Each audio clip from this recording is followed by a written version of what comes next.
Please be seated.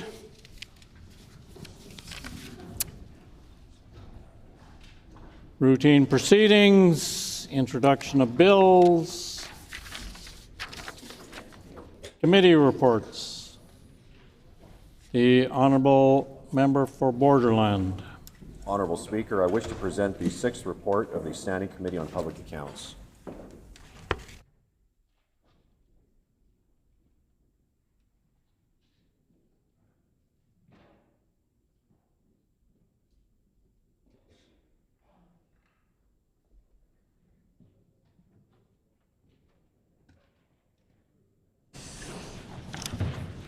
Your Standing Committee on Public Accounts. Dispense.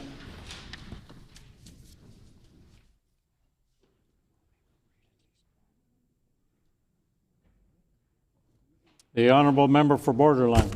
Honourable Speaker, I move, seconded by the member for Elmwood, that the report of the committee be received.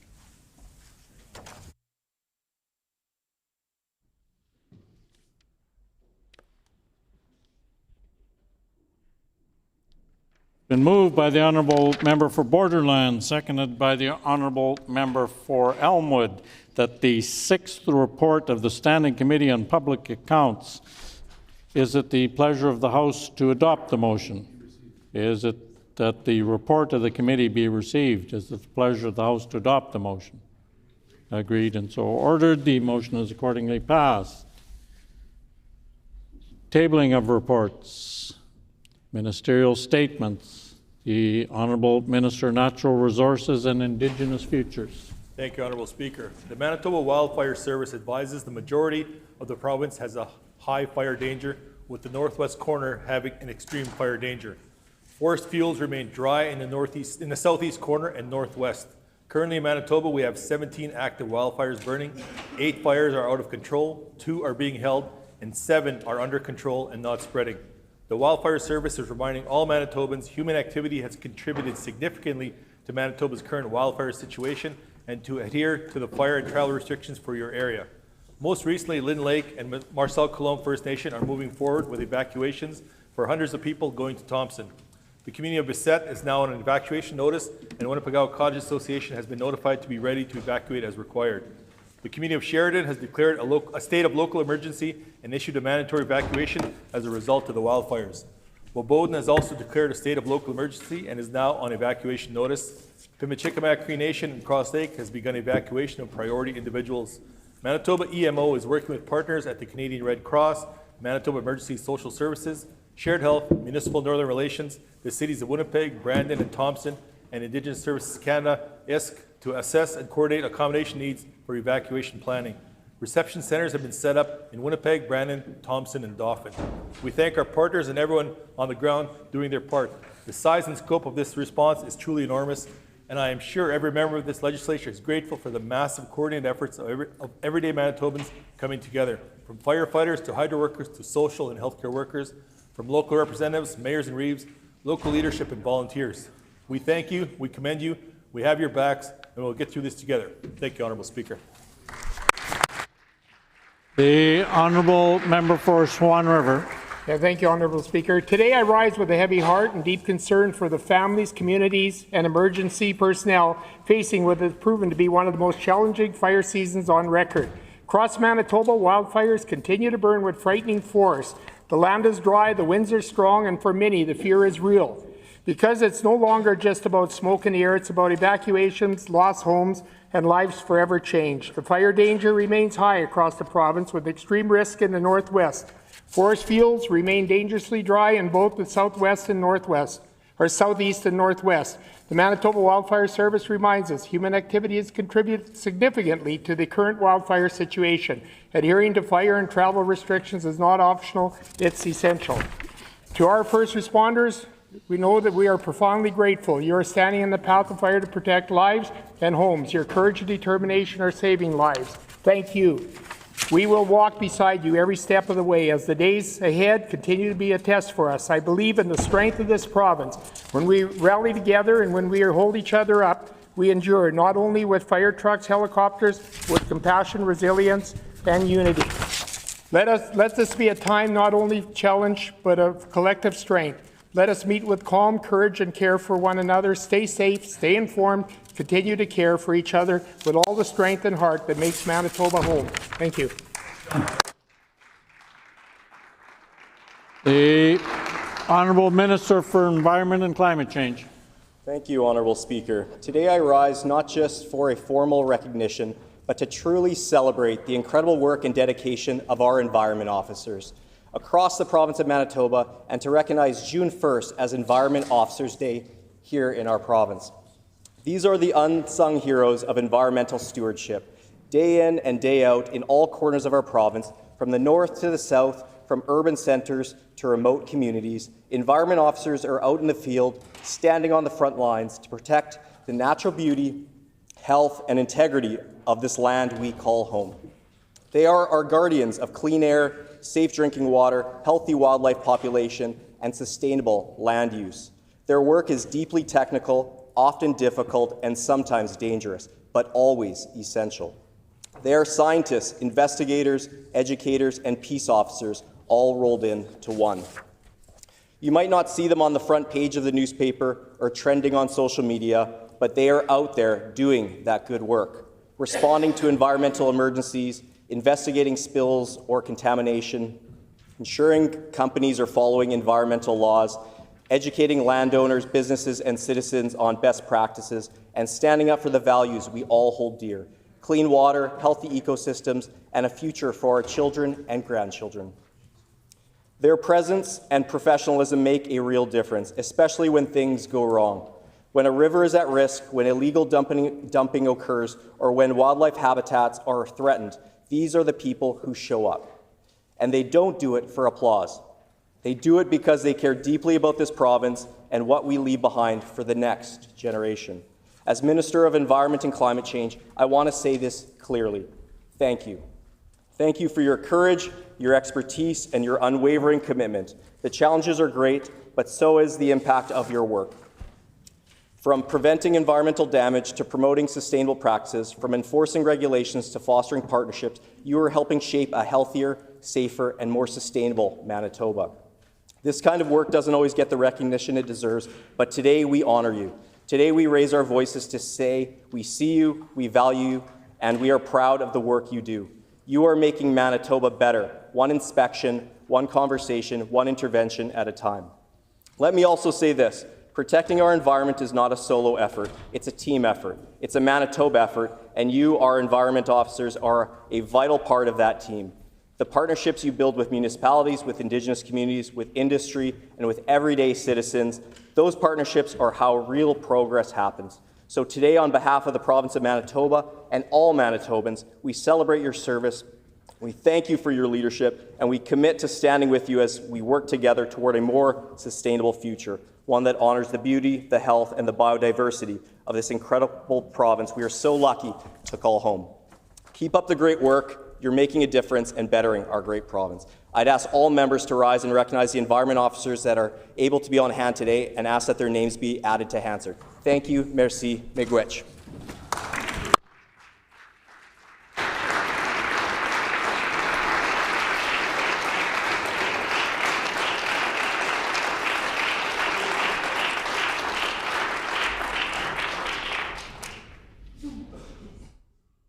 The Honourable Member for Riding Mountain. Honourable Speaker, today I rise to recognize Environment Officers Recognition Day, observed each year on June 1st. This day was formally recognized by legislation passed by our previous Progressive Conservative government in 2021 to honour the important and often underappreciated work of these dedicated professionals. Environmental officers are the quiet guardians of our province's health and natural beauty. Their work touches many parts of our daily lives, from inspecting water systems and public facilities to ensuring that industries comply with environmental regulations. They diligently monitor and address potential hazards to protect both the environment and public health. Their commitment and attention to detail help prevent harm and promote safety in every community across Manitoba. Their role is vital in maintaining the high quality of life we enjoy here. Because of their hard work, Manitoba remains a place where families can live, work, and raise their children surrounded by clean air, safe water, and beautiful landscapes. The work environmental officers do often goes unseen, but its impact is felt every day by all Manitobans. On behalf of our PC caucus, I want to extend my heartfelt thanks to all environmental officers across the province. Your dedication, professionalism, and care make a real difference in people's lives. We are grateful for your service and proud of the role you play in keeping Manitoba safe, healthy, and vibrant. Thank you for everything you do.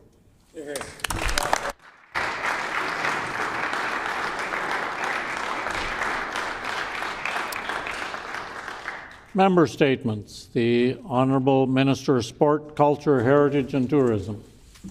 Thank you, Honourable Speaker. Today I am pleased to rise to recognize the John Taylor Piper Parents, a booster group doing exceptional work to support the newly founded football program at John Taylor Collegiate.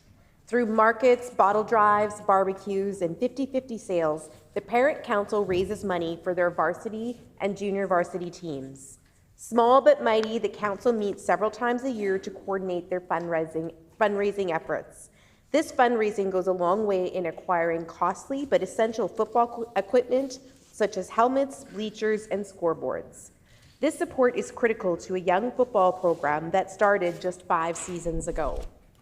Underlying all of the Council's work is the conviction that high school football is more than just a game. Just as players develop their athletic abilities, they also develop their leadership capacities through their participation. They become part of a team, gain newfound confidence, and benefit from the mentorship of their coaches and senior teammates. The Piper parents also intentionally include players in their activities, as they want their kids to be leaders both on and off the field. Athletes help out with fundraising events, taking part in markets, raffle sales, and coffee service. This builds camaraderie and further encourages the formation of conscientious, community-minded citizens. The JT Piper parents recognize the extraordinary formation that happens through collegiate football, and their activities ensure students can continue to grow through sports. Assiniboia is so lucky to have such a supportive and committed group of parents coming alongside our youth. Their dedication not only strengthens the football program, but also enriches the broader school community. I commend the Piper parents for their vision, hard work, and unwavering belief in the power of sport to shape young lives. I ask all my colleagues to rise and help me congratulate the John Taylor Piper parents who are here today. Visa Hutter, Brenda Brown-Zeziol, Robin Powell, and Sammy Goulet, who are here with us. Please congratulate these wonderful people.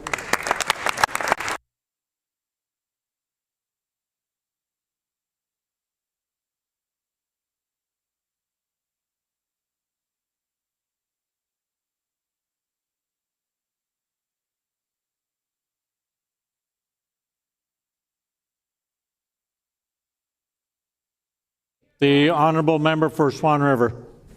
Thank you, Honourable Speaker. Today I rise with great pride and respect to honour a remarkable woman from my Swan River constituency, Leon Sigurdsson. Leon's lifelong dedication to her community has been nothing short of extraordinary. As a long-serving member of the Royal Canadian Legion, she has volunteered countless hours serving as membership chair, reminding members about dues, delivering cards, and visiting Second World War veterans who could no longer attend Legion events. Her compassion also extended to gathering and displaying photographs of veterans at local Legion and compiling a booklet of the Hong Kong veterans of the Swan Valley. Her commitment to service extended well beyond the Legion. Leon served as an archivist for the Swan Valley Historical Museum and worked as a community historian for the Star and Times. Leon has played a vital role in preserving local history, guiding families in search to learn more about their ancestry. She has led fundraising efforts for the museum and made extensive contributions to the Find a Grave website, where she documented more than 28,000 memorials and photographs. Leon has also preserved the history of the Fairdale Cemetery through a comprehensive book documenting those buried there. Her deep sense of faith and community service was evident in her church involvement, where she held leadership roles and helped administer with weekly bulletins. Leon volunteered with over 34 organizations throughout her life, a true testament to her tireless spirit, deep compassion, and unwavering commitment to the people of the Swan Valley. At 81, Leon's legacy continues to inspire all of us. Her lifetime of volunteerism reflects the very best of community service, selfless, humble, and enduring. If I could ask all honourable members to please join me in thanking Leon Sigerson, who is here with us in the gallery, along with her son Matthew and grandson Tommy, for a life devoted to others, for the heart of service, and for lasting impact she has made on the Swan Valley. Thank you.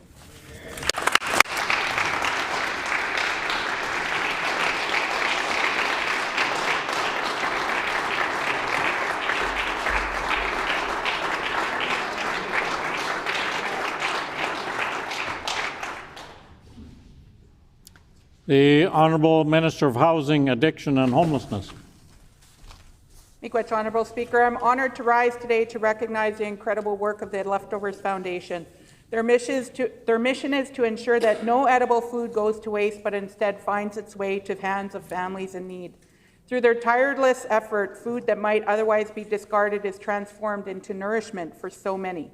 Since opening their Winnipeg location in 2020, the Leftovers Foundation has impacted our city by helping agency partners provide 1.7 million meals to those facing food insecurity. Each year, they rescue approximately 500,000 pounds of food from landfills, ensuring that it is not wasted, but instead to feed our neighbours. The Leftovers Foundation packs and distributes large donations, delivers food packages directly to people's front doors, and encourages the sharing of fresh produce from home gardens. Their commitment to minimizing food waste while maximizing community support is an inspiring model to all of us.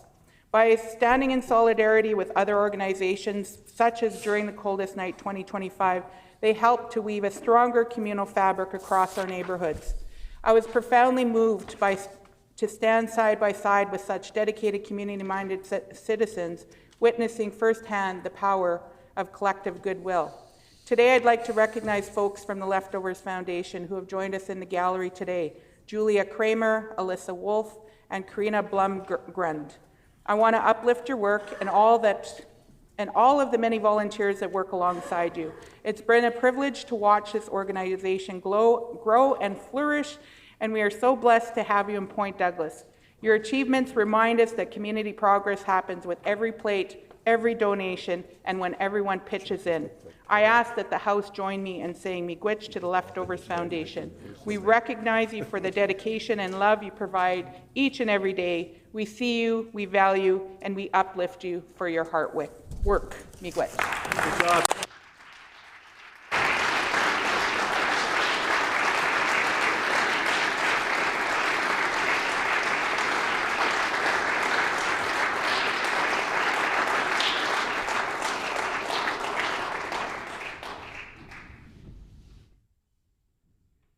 The Honourable Member for Riding Mountain.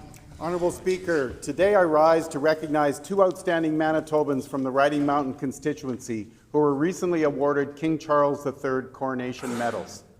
Harold Gillishammer of Minnedosa began his career as a teacher after earning a Bachelor of Arts in History, Political Science, and English from the University of Manitoba and a Bachelor of Education from Brandon University. Harold was elected as a Progressive Conservative member of the Manitoba Legislature from 1988 to 2003 and served as a minister in 4 different portfolios in the Filmon government. He also served as the deputy leader of the PC party after the 1999 election. During his time in office, Harold managed to secure a new hospital for Minnedosa, redevelop the lake, secure a new bridge on Main Street, and widen the street to 5 lanes. In 2007, Harold was appointed as a Canadian citizenship judge and was reappointed for another term in 2013. Harold and his wife Diana continue to reside in the community of Minnedosa. The second recipient, Glenn Findlay of Shoal Lake, was elected as a Progressive Conservative to the Manitoba Legislative Assembly in 1986. Glenn served in 3 different cabinet portfolios in the Filmon government until his retirement in 1999. A graduate of the University of Manitoba and the University of Illinois, Glenn has served on numerous boards and committees of provincial, regional, and national organizations. Glenn has also been involved in his local community, working to build a new arena complex, attract a high-throughput elevator, and served as president of the Shoal Lake Agricultural Society. An inductee into the Manitoba Agricultural Hall of Fame in 2015, Glenn and his wife Catherine have raised 4 children, have 9 grandchildren, and 7 great-grandchildren. They still live on the 7-generation family farm, where Glenn continues to play an integral role in the 7,000-acre grain and 200-head cow-calf operation with son Gary and grandson Kerry. Honourable Speaker, I ask the members of this House to join with me in congratulating Harold Gillishammer and Glenn Finley. Thank you. Hear, hear.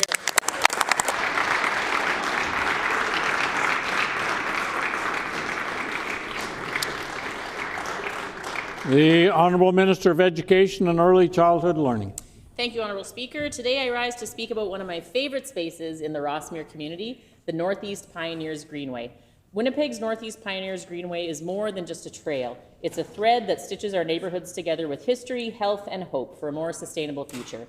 As we gear up for Bike to Work Day on June 10th, I want to take a moment to honour this incredible trail and the legacy behind it. The Greenway recently extended and stretches over 6.5 kilometres following the old Marconi rail line. The vision started as a reclamation of industrial land for community good and brought together all levels of government, including Gary Dewar's NDP, and generous donors like John Buehler, who had purchased the land in 2006. Each came to the table to champion the Greenway's creation, standing beside the tireless advocacy of local residents. Together, they paved the way for a space that promotes walking, cycling, running, dog walking, stroller pushing, and moments of quiet reflection. The Northeast Pioneers Greenway is not just a route on a map, Honourable Speaker. It's a grassroots success story of community revitalization and brings together neighbouring communities and makes climate-friendly choices easier and more accessible. It's where neighbours meet, where kids learn to bike, where families find time to breathe, and where we show that climate action does not have to be complicated. Sometimes it just means choosing to pedal instead of drive. I encourage everyone to stop by our pit stop on June the 10th on the Greenway across from the Gateway Road Superstore. Join the Minister of Justice and I in celebrating this remarkable piece of Rossmere and everything it represents: community, sustainability, and a healthier future for all. I want to thank the Bike Week Winnipeg for their work in organizing Bike to Work Day and helping to promote cycling across our beautiful province. Thank you, Honourable Speaker.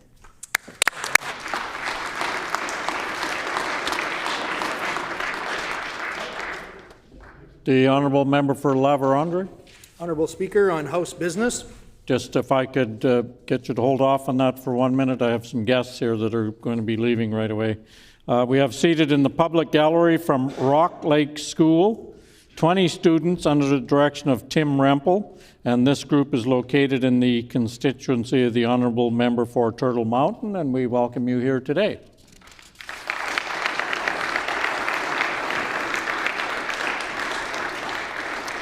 And also we have seated in the public gallery from IMF School 33 students under the direction of Byron Duick, and this group is located in the constituency of the Honourable Member for Interlake Gimli, and we welcome you here today.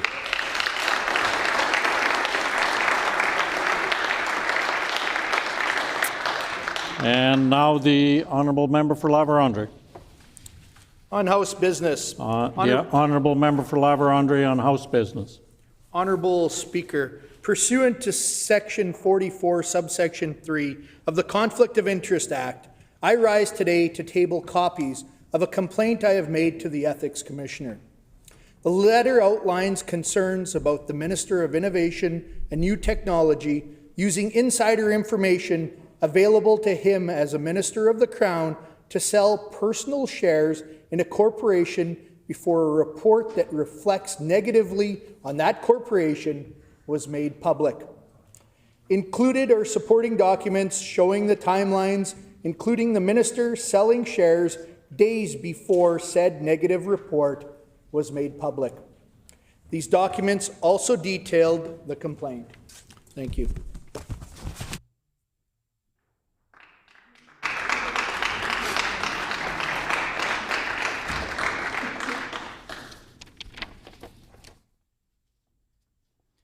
And now, prior to moving on to oral questions, there's some more guests in the gallery. We have seated in the public gallery from a homeschool group 30 students under the direction of Caitlin Enerson, and we welcome you all here today.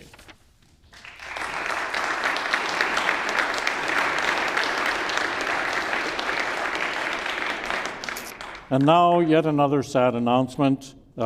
Our page, Luca Morin, is leaving us. This is her last day. Luca will be graduating from Ecole Kevin High School this June. She is set to go to university next year, and is hoping for the best. She plans to study either health sciences or microbiology, eventually aspiring to get her master's in it.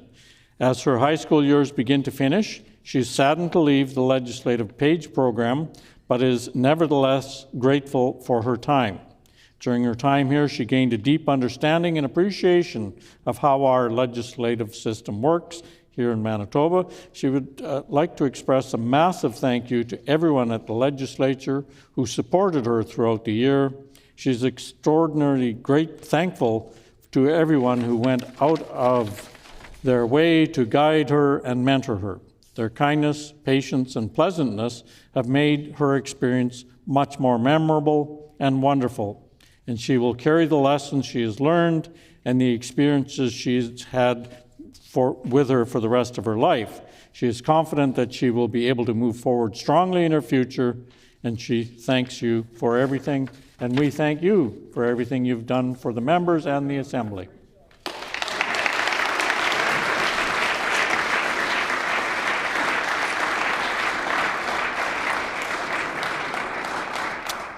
Oral questions. The Honourable Leader of the Official Opposition.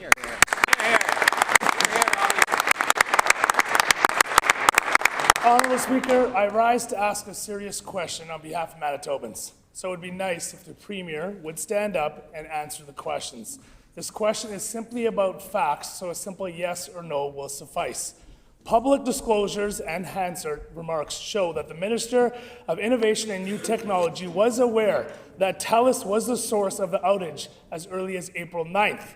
As of April 9th, this minister owned shares in TELUS. During this time, this same minister refused to mention TELUS's name in the House. Then, on May 13th, this minister sold his shares. What happened magically on May 14th? This minister started blaming TELUS. Yeah. So the question is very simple. Will the Premier simply stand up and admit if these facts are correct or wrong? You're here. Good job. The Honourable Deputy Premier. Thank you so much, Honourable Speaker. I find it interesting that the Leader of the Opposition is trying to predetermine how anybody on this side of the House should answer any question that he puts on the record. What I will say is that Manitobans are still asking some really important questions about a report we have from the Ethics Commissioner in regards to the behaviour of members on that side of the House. Guilty. To the right of the Leader of the Opposition is someone who was named 47 times. Yep. 47 times in the report provided by the Ethics Commissioner. And yet that person still remains House Leader of the PC caucus. Does the Leader of the Opposition, who stands up and asks questions apparently about accountability, does he believe in it when it pertains to his own members? Yeah. Yes or no? That's right. The Honourable Leader of the Official Opposition on a supplementary question. Manitobans, you can see right there, I asked the Premier a simple question about facts regarding dates, and this government, this Premier refuses to get up and answer them. Well, the facts don't lie. And the truth is that minister on this side of this NDP government owns stocks in TELUS. TELUS, the very same company that put out a damning report in regards to the death of a Manitoban when 911 services failed. So the question is very simple for this Premier. Will this Premier stand up and tell Manitobans if the Minister of Innovation under his cabinet owned stocks in TELUS when this tragedy happened? The Honourable Deputy Premier. Honourable Speaker, we respect the role of the Ethics Commissioner. Yeah. We respect it full stop. Yeah, right. The Ethics Commissioner is going to look into what's been brought forward as he looks into other issues. In fact, the Ethics Commissioner very recently brought forward a 102-page report outlining concerns about the members on that side of the House, including the member to the right of the Leader of the Opposition. The Leader of the Opposition won't even hold his own House Leader accountable, and yet he stands up in this House and puts words on the record about other members. The Leader of the Opposition should start by cleaning up the mess in his own House before he wants to bring allegations against other folks. Will he do that today with his House Leader, yes or no? That's right. The Honourable Leader of the Official Opposition on a final supplementary question. 2 questions, 0 answers by this NDP government. They want to talk about accountability? Let's have it. They want to bring up a 102-page report by the commissioner? Great. Let's discuss it today. Let's table it today. Let's vote on it today so Manitobans can move forward.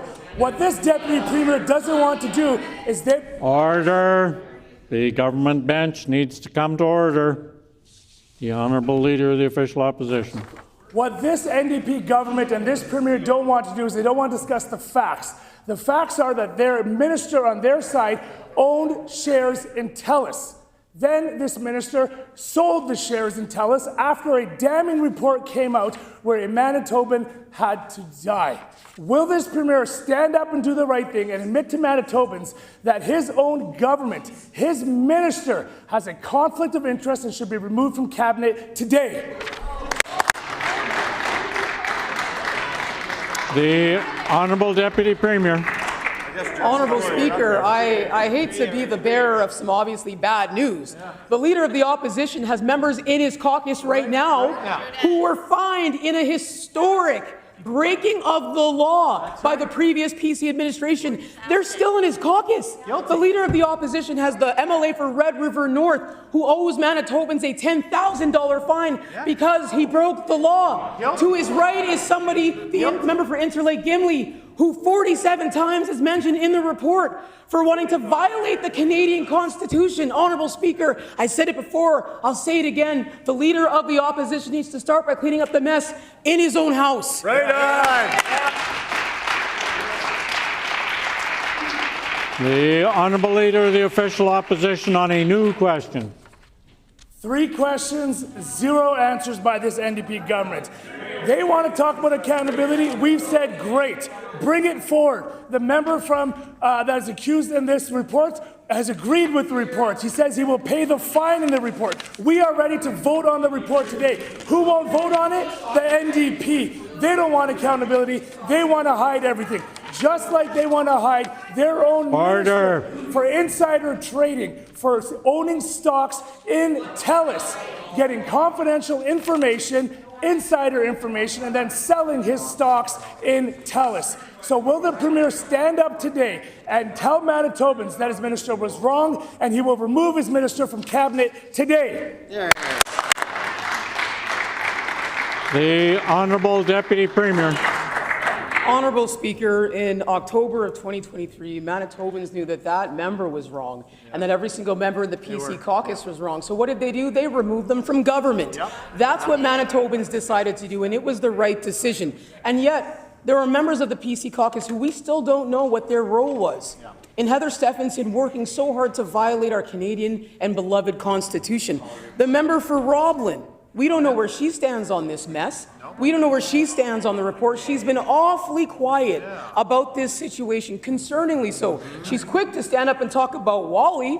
Where does she stand when it comes to Heather Stephenson breaking the law and members that are currently in her caucus shamefully disregarding the vote of Manitobans? Right on. The Honourable Leader of the official opposition on a supplementary question. Manitobans, there you have it. 4 questions on insider trading by this government. 4 questions on Manitoban dying when TELUS couldn't provide the services, and 0 answers by this NDP government. They talk about the Commissioner's report. Bring it forward. We are ready to vote on it today. They don't want to do it. They are playing political games. But you know what? When sadly someone in Manitoba has to die because this Minister of Innovation and New Technology did not do their job. They used confidential, damning information to sell their stocks in TELUS before it went public. Will the Deputy Premier stand up today, or anybody on that side of the House, maybe the Minister wants to stand up and admit what he did was wrong and he's going to resign his seat in Cabinet today? The Honourable Deputy Premier. Honourable Speaker, I want to be clear. The Ethics Commissioner has a very important role to play. The Commissioner that was appointed under the former PC administration, I might add. The Commissioner will take a look at what's been brought forward and we'll await those findings. But we all know in this House that a report has been brought forward, a full comprehensive report by the Ethics Commissioner. It's very clear the Leader of the Opposition is trying to avoid his responsibility to hold his own caucus members accountable, and it is shameful. It is disgraceful. What was his role with Heather Stephenson? She is his mentor. We all know that. What was his role in her breaking the law? She's been fined $18,000. What was his role? And does he believe that members of his own caucus should be held accountable? Manitobans want answers. We're going to keep asking. Right on. The Honourable Leader of the Official Opposition on a final supplementary question. So sadly, on my last question of the day, I would point out that's 5 questions for the NDP, 0 answers. Let's see if they can do it on this one. Honourable Speaker, you cannot debate the facts. The Minister of Innovation and New Technology owned stocks in TELUS. The very same time, a damning report was released by TELUS. What happened the next day? This minister sold his shares. The minister that is responsible for telecommunications in this province, the minister that's responsible for overseeing 911 when sadly a Manitoban died. He didn't rise to help Manitobans. The first thing he did was sell his own stocks to protect his personal interests. Will the Deputy Premier or Premier, anyone on that side of the House, stand up and do the right thing and call for his resignation today? The Honourable Deputy Premier. Honourable Speaker, the Leader of the Opposition has been in his role for only about 3 weeks, and members of his own party are already calling for his resignation. Maybe he should oblige them and have somebody sitting in that seat who can do a better job. Honourable Speaker, listen. The Leader of the Opposition needs to start by taking care of accountability in his own caucus. There you go. His House Leader was named in the Ethics Commissioner's report nearly 50 times, and he still has his job. The member for Red River North still sits in that caucus, and he owes Manitobans a $10,000 fine. Now, maybe the reason why the Leader of the Opposition won't hold people accountable is because he knows he can't even hold himself accountable. Heather Stephenson is his friend, his mentor, and he supported her. And she broke the law. Member's time has expired.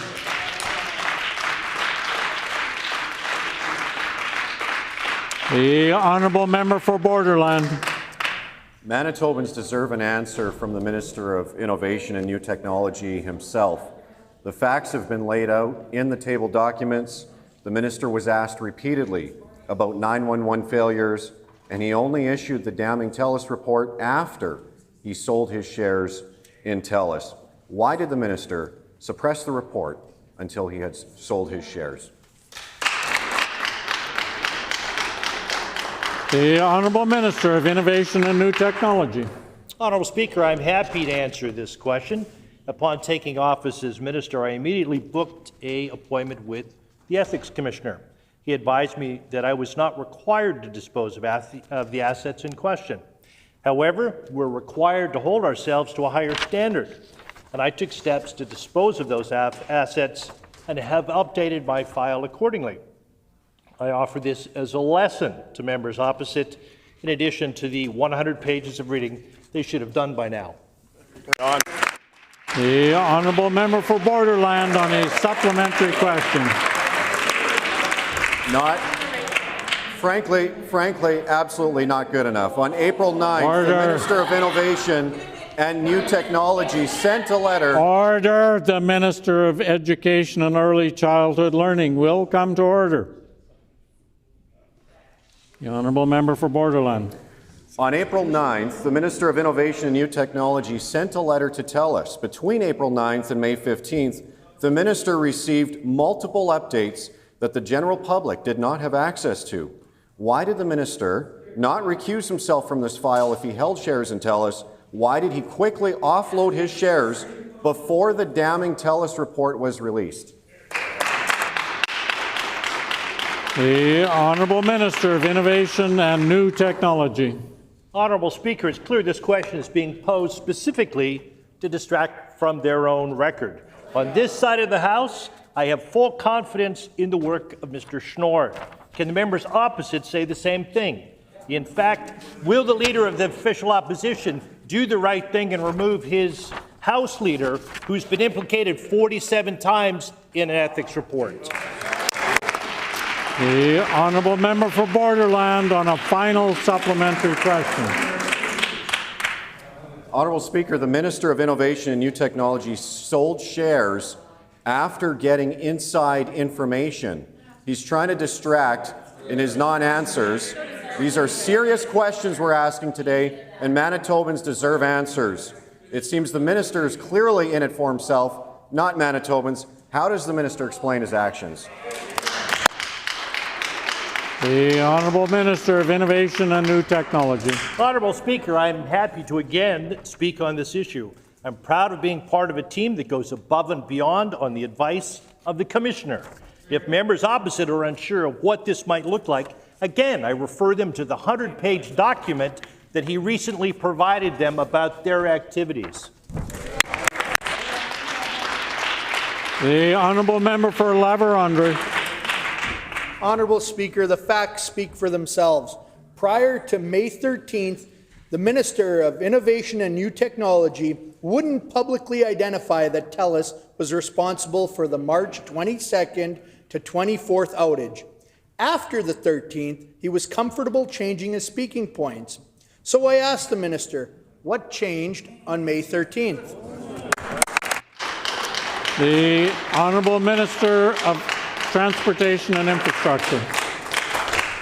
Thank you, Honourable Speaker. Well, I welcome the opportunity to stand to speak to this question. What I've heard today is that the opposition has raised a concern with the Ethics Commissioner.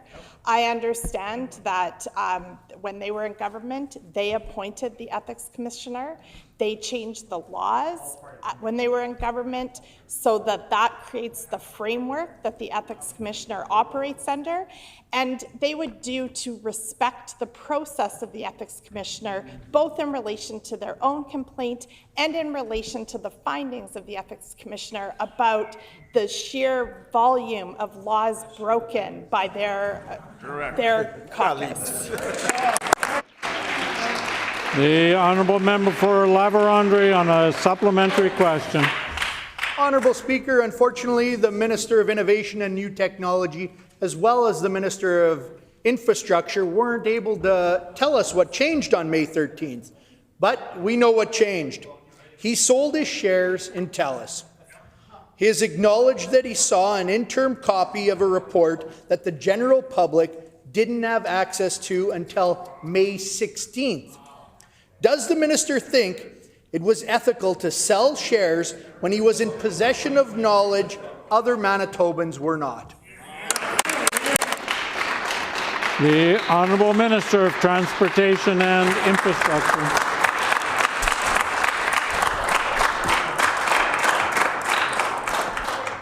The Honourable Minister. Speaker, there is an incredible level of arrogance coming from some members opposite in relation to their ideas about right and wrong, about truth, about justice.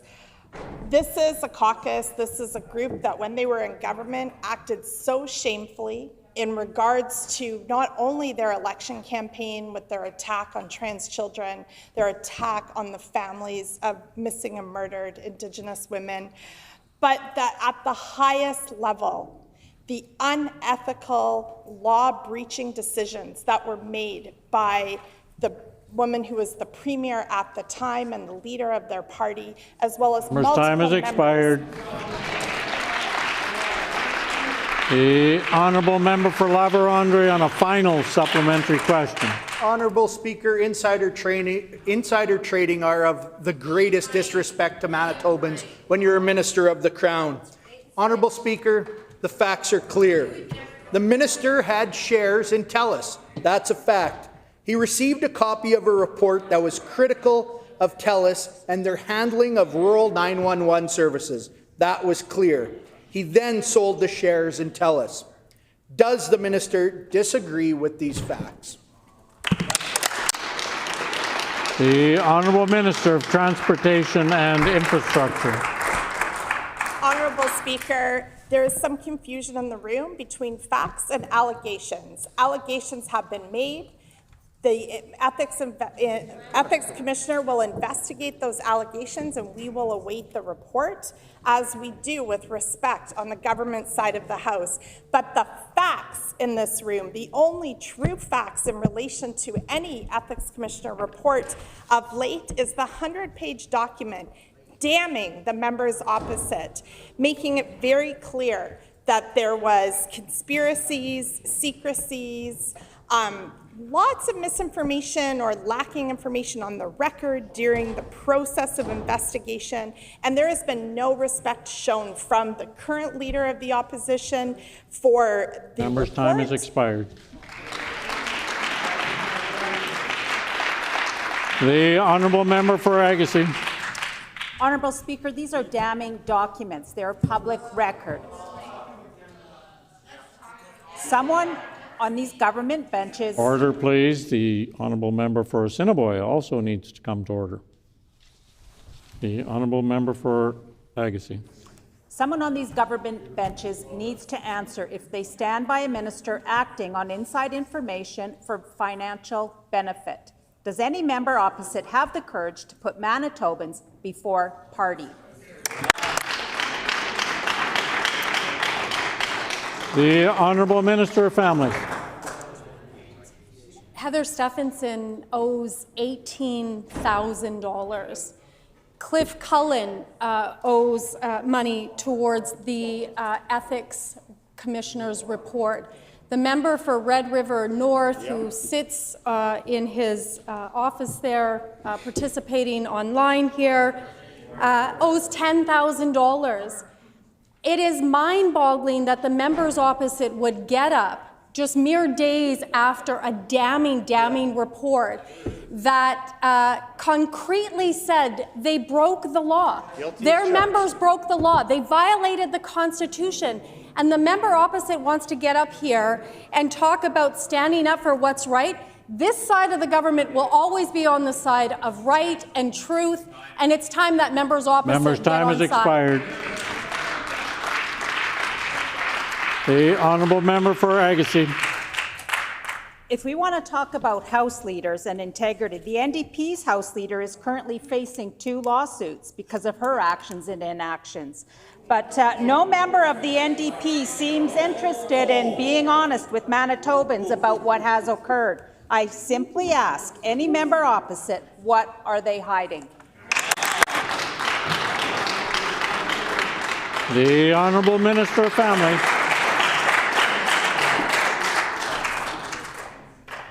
In January 2022, I'll remind members opposite and Manitobans, Heather Stephenson was found to be in violation of the ethics when she seemingly forgot to mention the $30 million that she made from selling real estate. Now, I don't know about anybody else or regular Manitobans like the rest of us on this side. I would never forget that I just got $30 million selling real estate. That is the legacy of members opposite. It's incredibly tragic that the first female premier, a faithful foot soldier of patriarchy, has been fined. Not only was she an absolute Member's disgrace, time has but she's expired. The honourable member for Agassiz on a final supplementary question. I would like to ask the minister, can he address this right now, stand in the House today and apologize and be transparent with Manitobans? Will he do that today? The honourable Minister of Families. One of the quotes that's in this 100-page ethics report, of which I am 100% positive none of the members opposite have actually fully read, is that, and I quote here, that the former PC cabinet minister Rochelle Squires wrote in an article saying that the member for Red River North told her that Silica, and I quote, was a project of significant importance to the defeated premier, but because of a conflict, she herself couldn't offer that directive. And what's the response from the former premier? She says, I have no conflicts, and that's a fact. Clearly, facts for members opposite, both previous and one still sitting in the chamber, are something that they're not used to. Member's time has expired. The honourable member for Springfield-Rashot. The Minister of Innovation and New Technologies discovered that TELUS was the problem with 911 service in Manitoba. The first thing this minister does is uses insider information and sells his TELUS shares. What is his defense of this lapse of integrity? The Honourable Minister of Business, Mining, Trade and Job Creation. Honourable Speaker, the member opposite's questions today are just simply off base, but here's what Manitobans really care about. They care about hearing about a report dropped by the Ethics Commissioner that clearly showed the improprieties, the misdeeds that were taken on by the former failed government during their caretaker convention period, where 3 former ministers were fined by the commissioner. On top of that, that's a sitting MLA who's currently sitting, and other members who were named in the report. They all ought to take more accountability for their own failed actions, to disregard Manitobans' election choice and try to push forward a project improperly. Now, that's what Manitobans care about. We're still waiting for more accountability on their side of the House. Where is time it? Will has it come expired. today? The honourable member for Springfield-Rashot on a supplementary question. 16 questions and still no answer. Let's try again. With the breakdown of TELUS at 911, a man died from lack of urgent medical care. The Minister of Innovation and New Technologies takes this opportunity to sell his TELUS shares rather than find a fix for the problem. He only fixed his stock portfolio. Why? The Honourable Minister of Business, Mining, Trade and Job Creation. Honourable Speaker, let's be clear with Manitobans about what has happened. Let's take a look. The former failed government was terrible over their 7.5 years. That we know for sure. They ran a cold and callous campaign attacking the victims of a serial killer and trans Manitobans. That was shameful. Then, during the caretaker convention, they broke the law. Not just one member opposite, but 3 were fined by the commissioner. And now, after reflecting on all that, the member from Red River Note says in the paper, and I quote, thinking about his time during the caretaker convention, he says, and I quote, I stand by that today. So after all those failings, have they learned anything? Apparently not, Honourable Speaker. They need to show more accountability on that Time today. has expired. The honourable member for Springfield-Rashot on a final supplementary question. I wish to table the facts of the TELUS stock sale for the Minister of Innovation and Technologies for his photo album of shame. The minister engaged in insider trading. He used his position to get insider information and then sold his TELUS shares. He traded on that information. That is wrong. Why the lapse in integrity by the Minister of Innovation and New Technology? The Honourable Minister, Business, Mining, Trade and Job Creation. Let's be very clear, Honourable Speaker, that the questions member opposite are asking today are very much off base.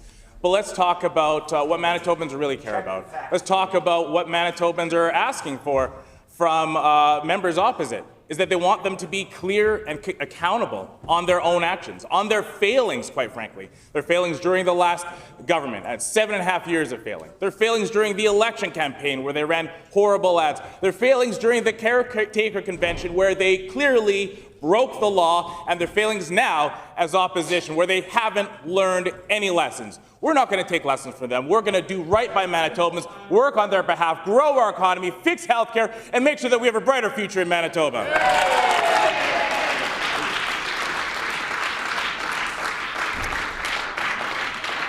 The honourable member for Tyndall Park. Thank you, Honourable Speaker. The provincial nominee program has been instrumental in attracting skilled workers to our province. With the limited certificates available, there are some very tough decisions needing to be made with how the government is going to prioritize those who receive certificates. Can the minister explain the process the department is taking to determine how to allocate certificates between skilled workers already in Manitoba compared to those out of our province? The Honourable Minister of Labour and Immigration. Thank you, Honourable Speaker, and I thank the member opposite for the question. I do have some bad news for the House. Back in January, the federal government halved our provincial nominations. It was a terrible decision by the federal government, and we are trying to deal with this really bad aftermath of this. At this point, we are continuing to lobby the federal government and advocate on behalf of Manitobans, on behalf of Manitoba communities, on behalf of Manitoba employers, on behalf of international students, and all of Manitoba that we need more provincial nomination spots. And I did just finish having a meeting with the federal immigration minister on Friday, and I'm looking forward to future meetings. Member's time has expired. The Honourable Member for Tyndall Park on a supplementary question. Honourable Speaker, the minister knows that the numbers were halved because this government neglected over 2,000 applicants. Skilled workers in Manitoba continue to encounter significant hurdles. Despite their commitment to our province, studying, working, buying homes, having children, and their families, Honourable Speaker, this government, what are they going to do? Are they going to allocate any additional certificates that the province may receive specifically towards skilled workers here in Manitoba?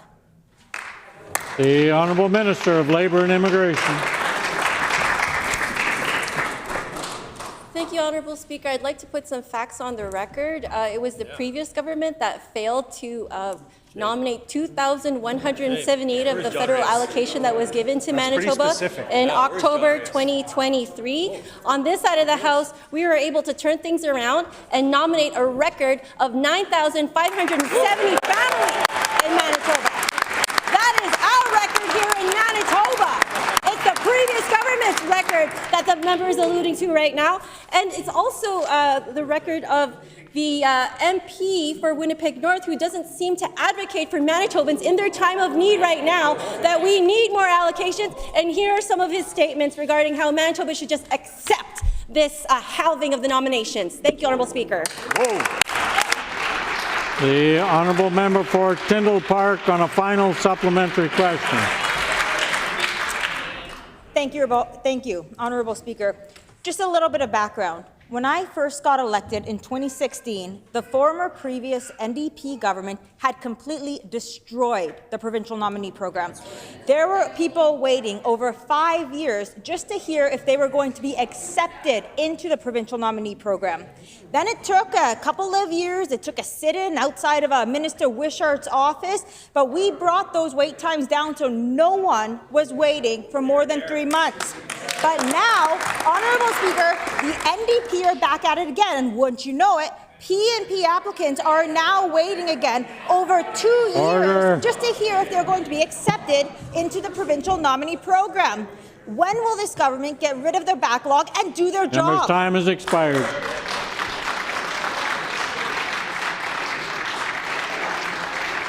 The Honourable Minister of Labour and Immigration. Both barrels, Malaya. Both barrels. Honourable Minister of Labour and Immigration. Thank you, Honourable Speaker, and thank you to the member opposite for that twisted question. I can stand here all day long. I can go to forums all day long and talk about the provincial nominee program and what we're trying to do as a government to turn things around after those dark days, 7.5 years of failure from the previous government. I can do that any day of the week, and I'm happy to table some documents about how we're trying to get the MP for Winnipeg North to understand that here in Manitoba we need more provincial nominee spots, not less. We asked for over 12,000 nomination spots, and we only received 4,750. We are going to be starting a letter writing campaign, and I just got off the phone with Bram Member's Strain. time has expired.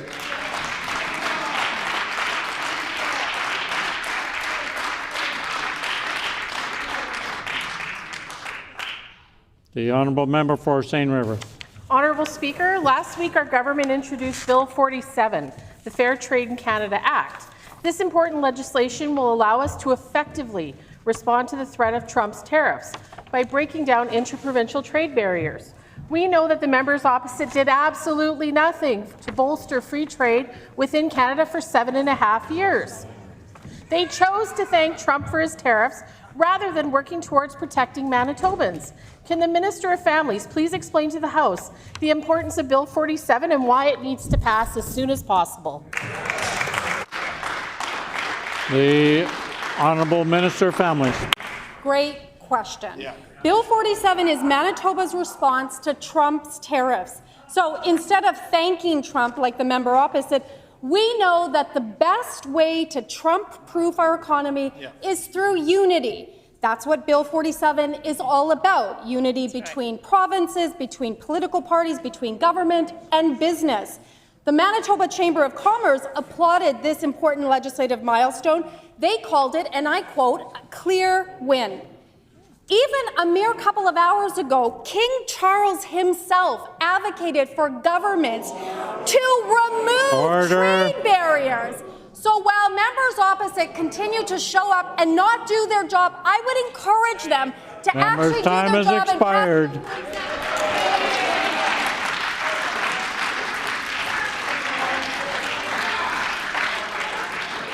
The Honourable Member for Brandon West. Manitobans know the NDP are floundering when it comes to community safety. The Minister of Justice and Premier promised, and they made a vow to be tough on drug dealers, but the records show this just isn't true.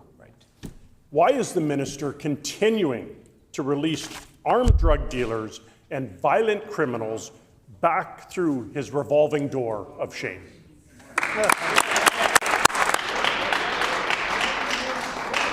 The Honourable Minister of Justice.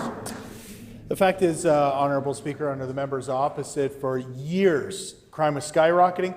7.5 years of crime going up year over year, while funding stayed flat or went down year after year. And of course, the member opposite doesn't want to take any accountability for that. So I wonder, or I guess it's no wonder, that the member opposite is now not taking accountability for members of his own caucus who have been found guilty by the Ethics Commissioner, who have, in the report issued by the Ethics Commissioner, been shown to have misled the House, misled this legislature, misled the Ethics Commissioner. Will he take accountability with his leader and the rest of his caucus? The Honourable Member for Brandon West. Well, let's talk accountability, Honourable Speaker. 18 questions were asked of this government about an allegation that's been put forth. Zero answers. No answers, Manitoba, on that last question either, and facts matter.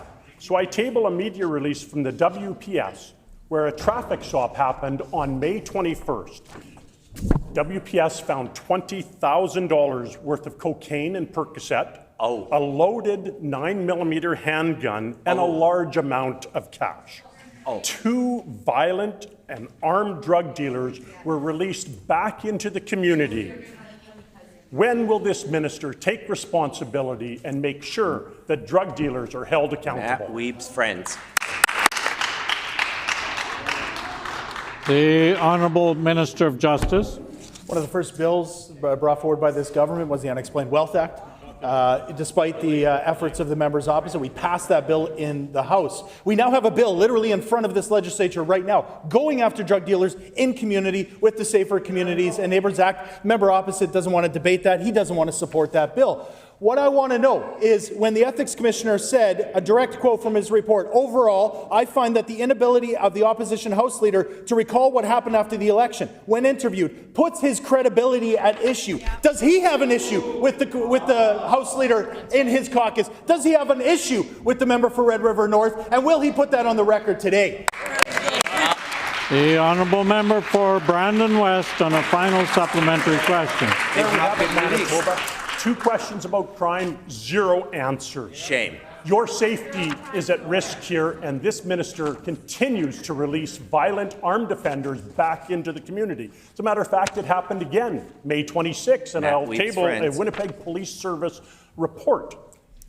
What happened in this real-world example is that an individual armed with a .45 caliber handgun was caught with drugs as well as trafficking paraphernalia. And what's common theme here is that this individual was once again released into the community to re-offend.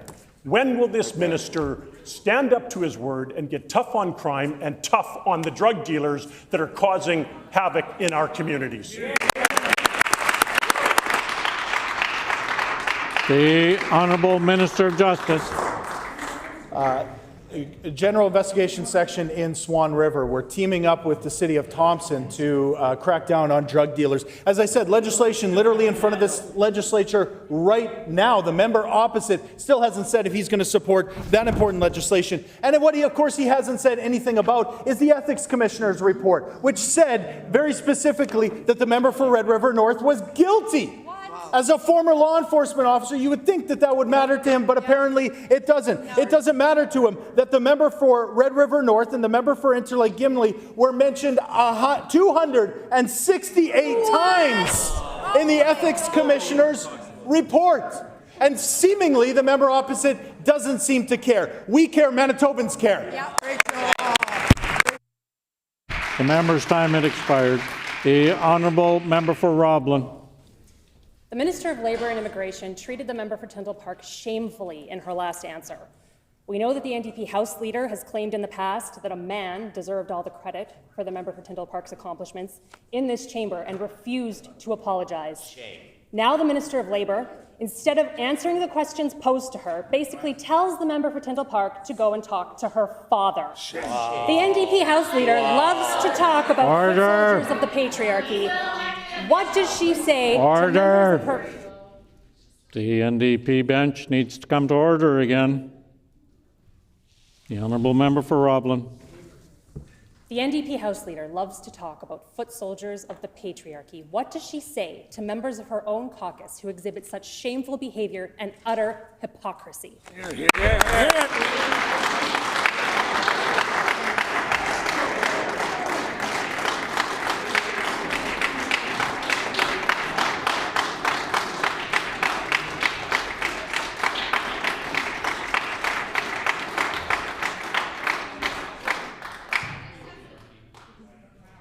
Order. The Honourable Minister of Health, Seniors and Long-Term Care.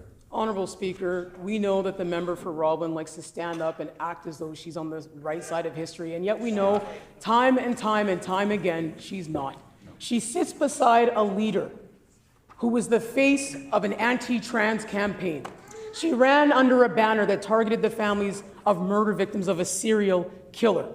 That member for Roblin sits in a caucus of people who actively, according to the Ethics Commissioner report, broke the law.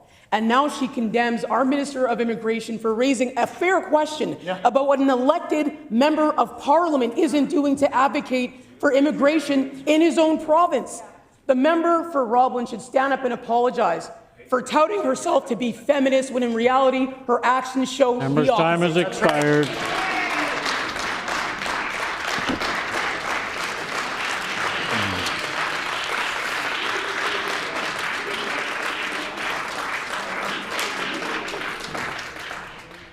The time for question period is also expired.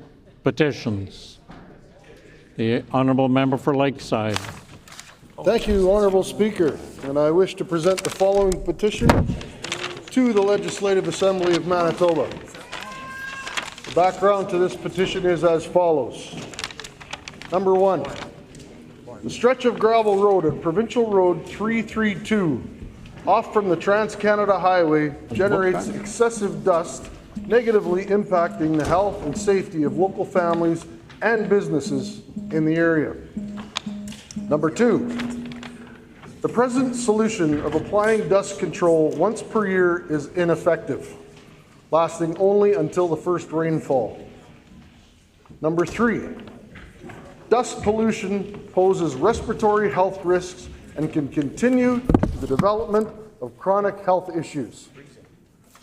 Number 4, dust from the road can impair visibility for drivers, leading to collisions with other vehicles, animals, and ditches.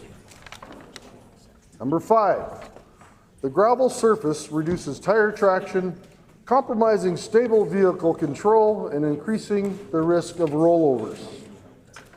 Number 6, the current conditions of the road and the presence of unfixed potholes damages vehicles and results in expensive repair costs for residents and visitors. Number 7, this road is a critical access point for international clientele visiting local businesses, making its upkeep essential for maintaining the municipality's reputation. We petition the Legislative Assembly of Manitoba as follows.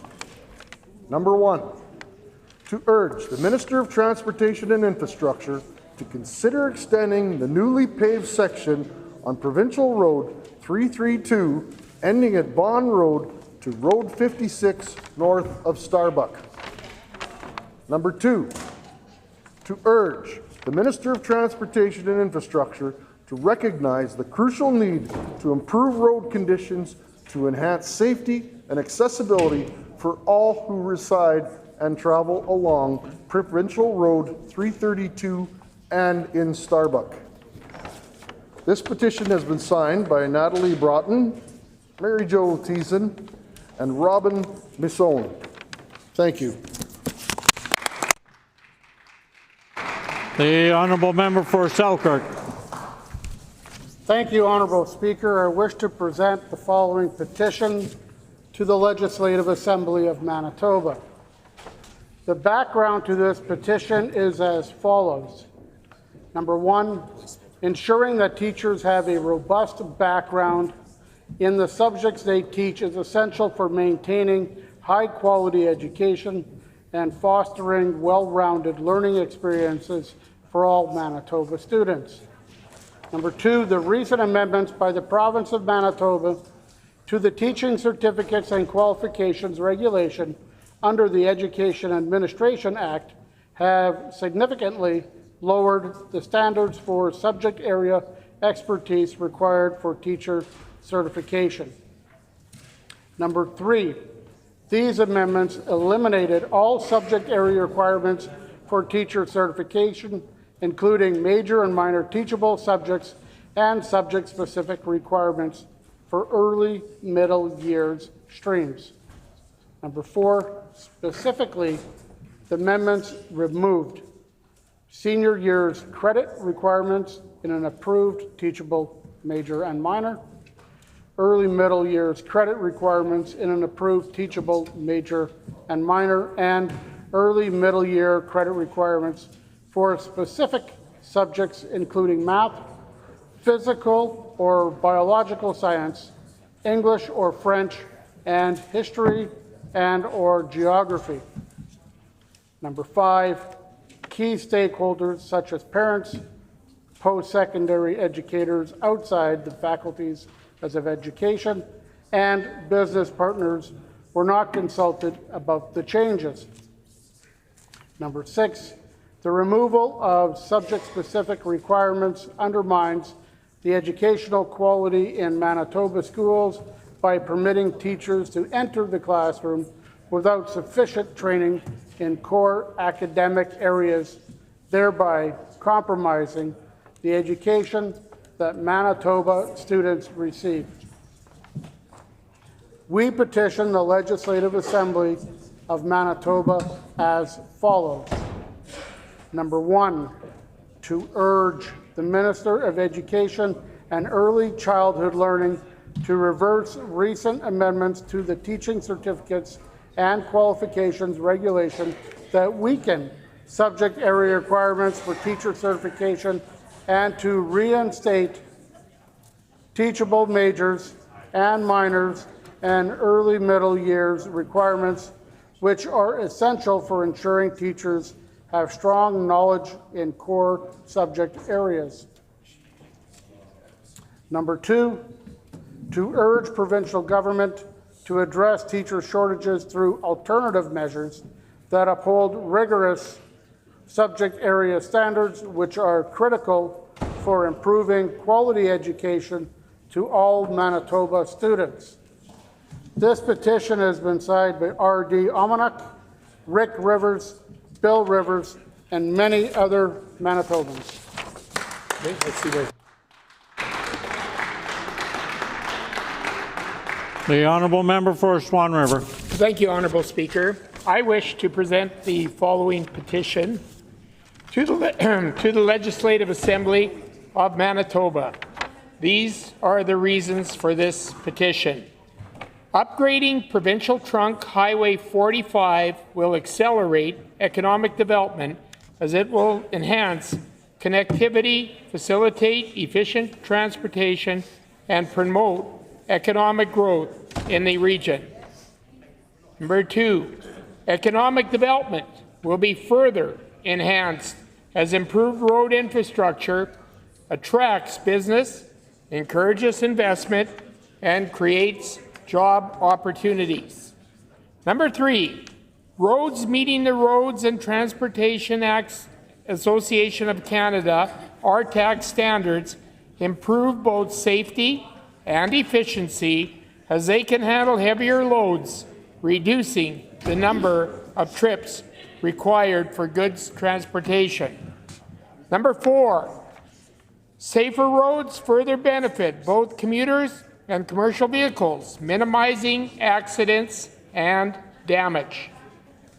Number 5, upgrading the RTAC standards ensures resilience to challenges caused by climate change, such as thawing and flooding, which negatively impact road conditions. And number 6, efficient transportation networks contribute to Manitoba's economic competitiveness as upgraded roads support interprovincial and international goods movement, benefiting both trade and commerce. We petition the Legislative Assembly of Manitoba as follows: to urge the Minister of Transportation Infrastructure to take the necessary steps to upgrade Provincial Trunk Highway 45 from Russell to Provincial Trunk Highway 10 to meet RTAC standards. This petition has been signed by Kelvin Mazer, Pat Maglezak, Amanda Zimmer, and many, many other Manitobans. The honourable member for Portage-La Prairie. Thank you, Honourable Speaker. I wish to present the following petition to the Legislative Assembly of Manitoba. The background of this petition is as follows. Number 1, thanks to the investment made under the previous PC provincial government as part of the Clinical and Preventative Services Plan, construction for the new Portage Regional Health Facility is well underway. The facility and surrounding community would greatly benefit from added diagnostic machinery and equipment, but specifically the addition of an MRI machine. Number 2, an MRI machine is a non-invasive medical imaging technique that uses a magnetic field and computer-generated radio waves to create detailed images of organs and tissues in the human body. It is used for disease detection, diagnosis, and treatment monitoring. Number 3, Portage-La Prairie is centrally located in Manitoba and is on number 1 highway in the Southern Health Santé Sud Health Authority. Currently, there is only one MRI in the RHA. Number 4, an MRI machine located in the Portage Regional Health Facility will reduce transportation costs for patients, as well as reduce the burden on stretcher services and ambulance use. It will bring care closer to home and reduce wait times for MRI scans across the province. Number 5, located around Portage-La Prairie are the Dakota Teepee, Dakota Plains, Sandy Bay, and Long Plains First Nation reserves. Indigenous peoples in Canada disproportionately face barriers in access to service and medical care. An MRI machine located in the Portage Regional Health Facility will bring care closer to their home communities and provide greater access to diagnostic testing. Number 6, located in close proximity to the new Portage Regional Health Facility is Southport Airport.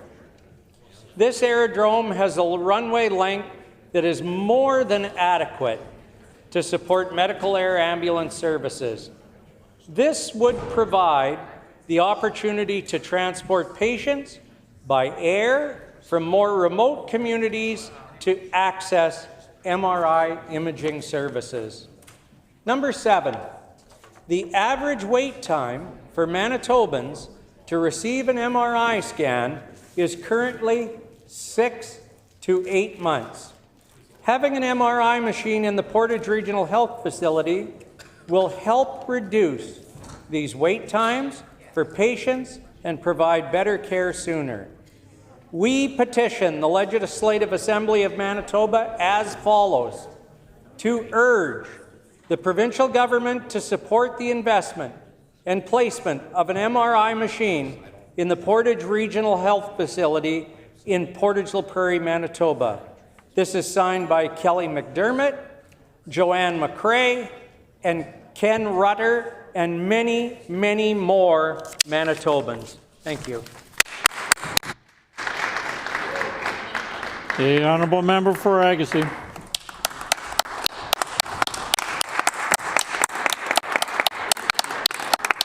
I wish to present the following petition to the Legislative Assembly of Manitoba.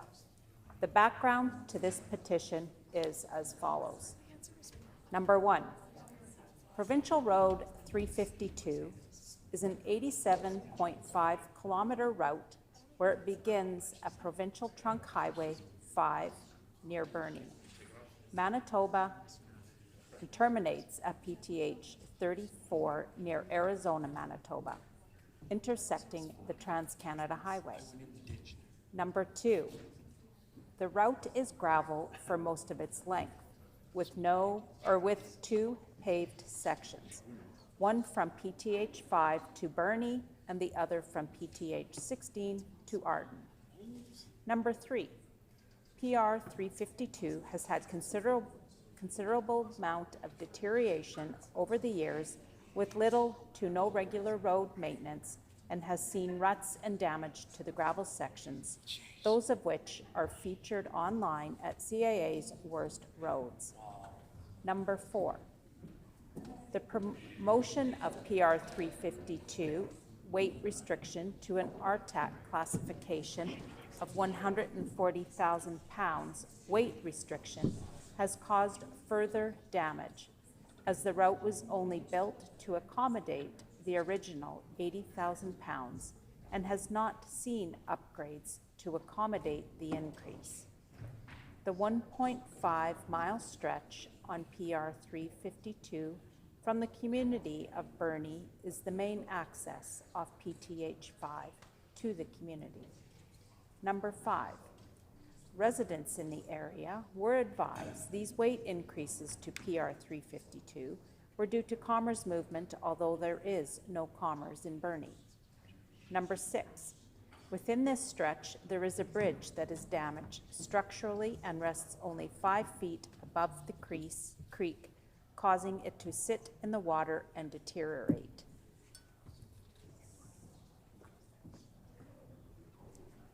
With increased agriculture traffic, such as heavier trucks hauling grain and livestock, the bridge may not have the capacity to sustain further neglect.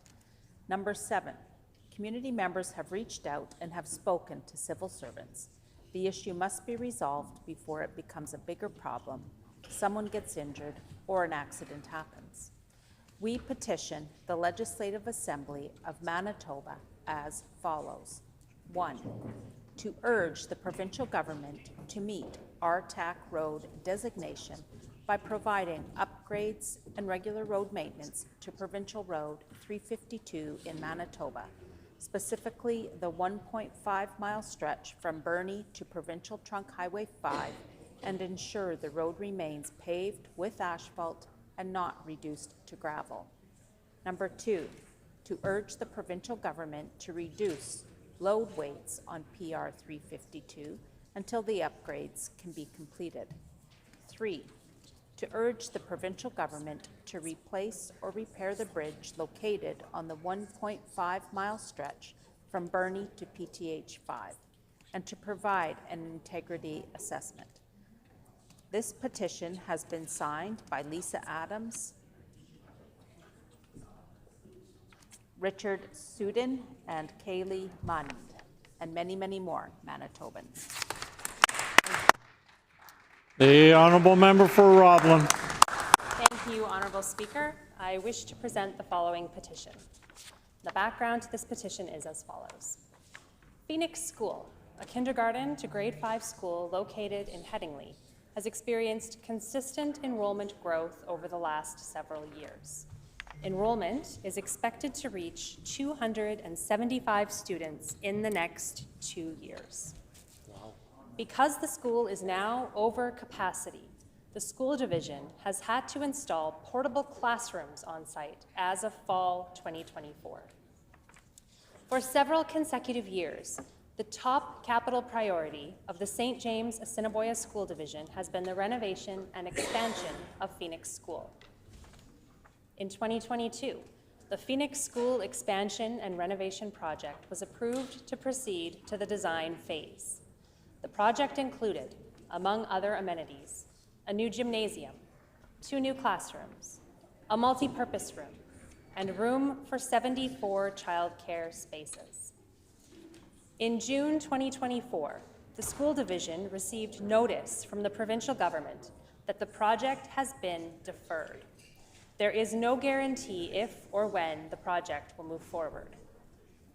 There are currently hundreds of children on a wait list for childcare in Headingley. Wow. The daycare operator in Phoenix School has been told that they will continue to have space within the school for the 2024-2025 school year only, that further expansion of childcare space within the school is not possible, and that space may be reduced moving forward due to the shortage of classrooms.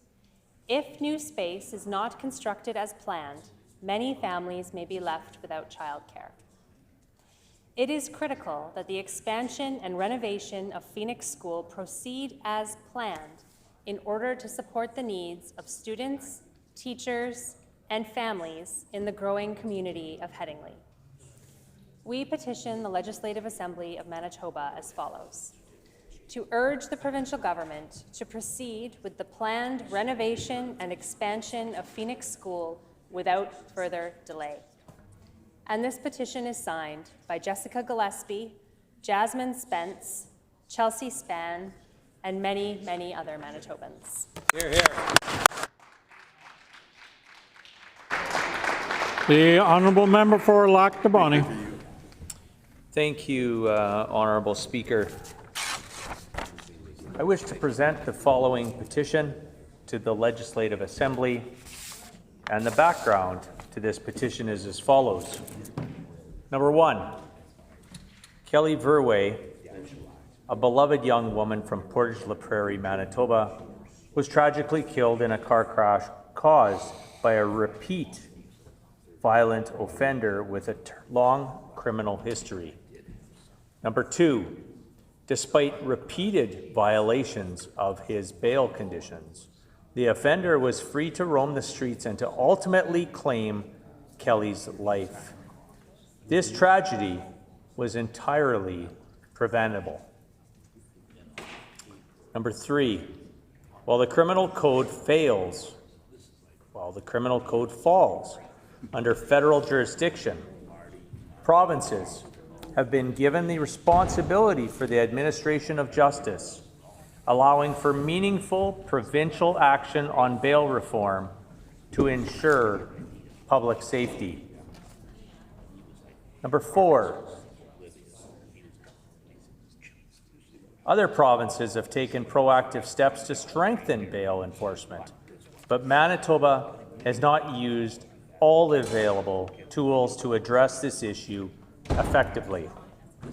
Number 5, the provincial government has the ability and the responsibility to advocate for and implement measures that protect its citizens by ensuring that repeat violent offenders are not released into our communities without proper safeguards. Number 6, immediate action is required to close gaps in the justice system that allow dangerous criminals to remain free, which puts innocent Manitobans at risk. We petition the Legislative Assembly of Manitoba as follows. Number 1,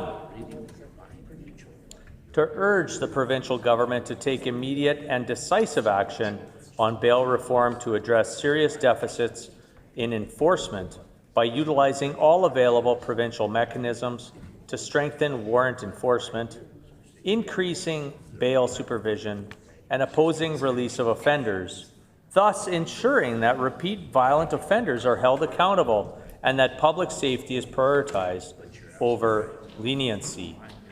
And number 2, to urge the provincial government to lobby the federal government to immediately repeal provisions of the criminal code that allows for the continued victimization of law-abiding Manitobans while granting repeat offenders additional rights. Honourable Speaker, this petition is signed by Kim Dengate, Mavis Brennan, Kerry McGowan, and many, many more fine Manitobans. The honourable member for Interlake Gimli. Thank you, Honourable Speaker. I wish to present the following petition. To the Legislative Assembly of Manitoba. The background to this petition is as follows. On May 1st, 2022, Jordan Reimer, 24 years of age, was killed by an impaired driver while she was acting as a designated driver.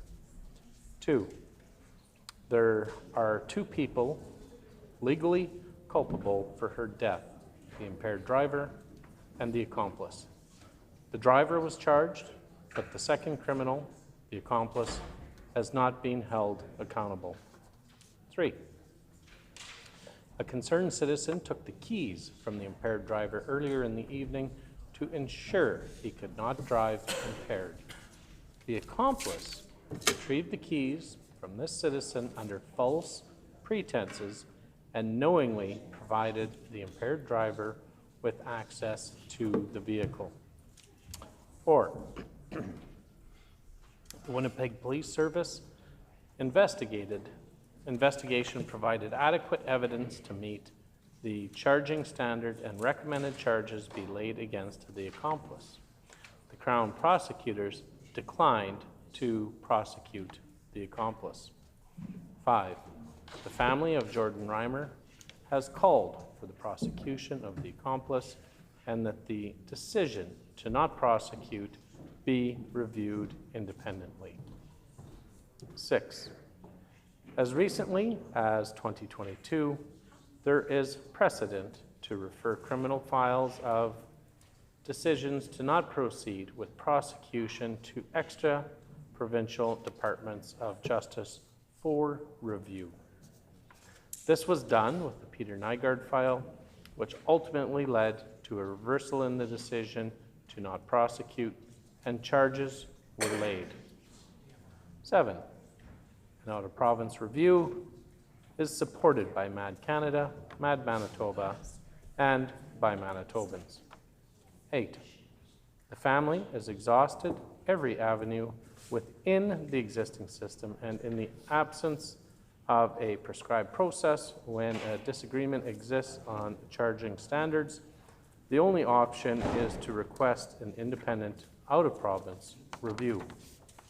9, in December 2024, the Winnipeg Police Service reported an alarming number of impaired drivers in this holiday check stop program, extending criminal culpability beyond the driver to those who engage in overt actions to facilitate impaired driving will save lives. 10, Manitobans deserve to have confidence in the provincial government and justice system to make decisions that achieve true justice for victims and their families. We petition the Legislative Assembly of Manitoba as follows: to urge the provincial government to order an out-of-province review if the prosecutor's decision is to not prosecute the accomplice in the death of Jordan Reimer. This petition is signed by Brett Jam, Gina Williams, Brett Phillips, and many, many other fine Manitobans. Thank you, Honourable Speaker.